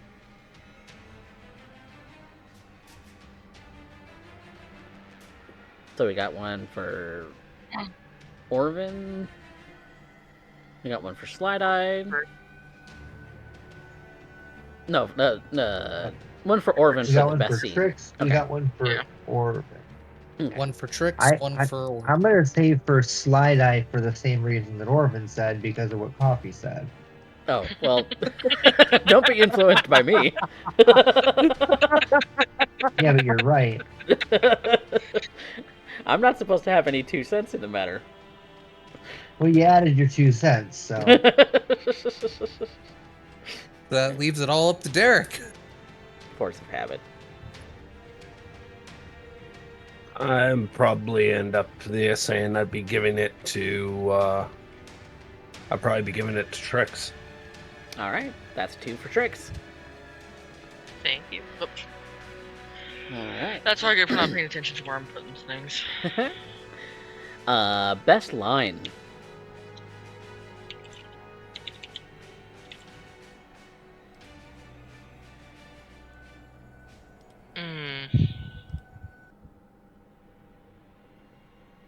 Slideye. Orvan, trade you. Ooh, it's a pretty good one. I'll give that to Slideye, yeah. I already got my 1 bonus. Okay. Well, I'll it take seemed... it unless there's a contender. Nope, I think Amber also agrees that it was Slideye. yeah, give it to I Slideye. saw the nodding. Fair. I wasn't here for the first half, so I didn't know any other lines. All right. Well, that's improvement points for tonight. So you guys got your And little bit of it looks like experience. Slideye might be getting full. Oh, Uh-oh. they do love That's Slideye. not good. Yeah, they do. Very nice. Seems like it's almost a full slide for Slideye. Hey, Lamau. Very good. But have y'all been enjoying this so far? Even though Oh, yeah. it's a relatively short session because weekday. It's good. It's good, man. I don't know if it was all that short. Let- Personally, we played 4 hours. Yeah, but I guess comparatively speaking, it felt like at least maybe a little bit slower because of the fact that combat does take a long time in tabletop RPGs, as it seems, regardless of Yeah. system. Yeah. That and, having to double check like a bunch of rules. But Yep. But as we new like, system. What you're gonna as do. we get used to it, we'll get better. Yep. Slideye, you I took hope it. so. Slideye got it. Beautiful. Yep.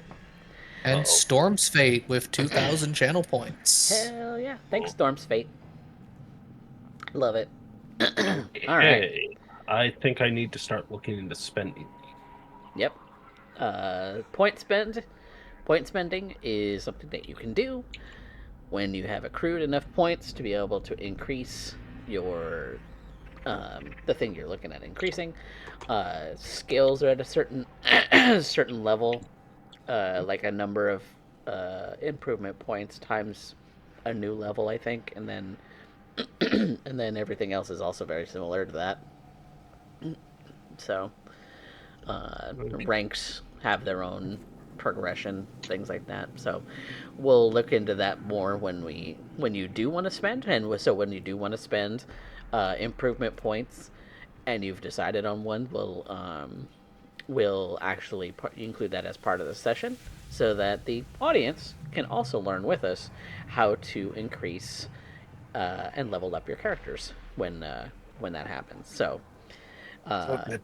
When you have an appropriate number and you know what you want to buy, then we'll do that on the appropriate session. In the meantime, thank you guys so much for watching over on Twitch. And I do apologize for all of the hiccups because my headset has decided that it wants to be a real idiot. I have to figure out what that is. That might be something to do with the Razer software. I don't know, but we'll find out. But yeah, hopefully this will go up as a singular VOD on on YouTube, because it hasn't paused recording, and I maybe dropped frames, but I didn't pause any recording, so Yay! so we're good on that Okay. front. So. Good.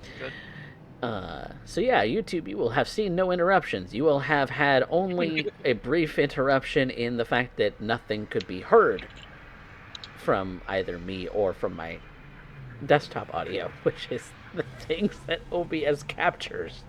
So silent points in the VOD are going to be a thing.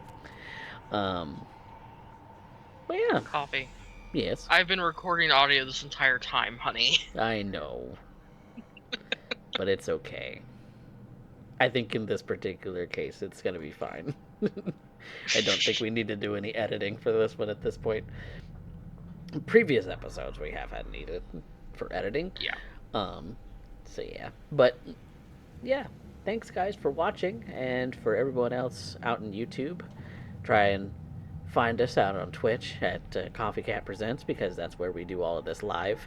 You're probably watching this a week late, if anything. So thank you for catching up with us, and until we see you all next time, say goodnight, everybody. Good night, everybody. Night. Good night, everybody.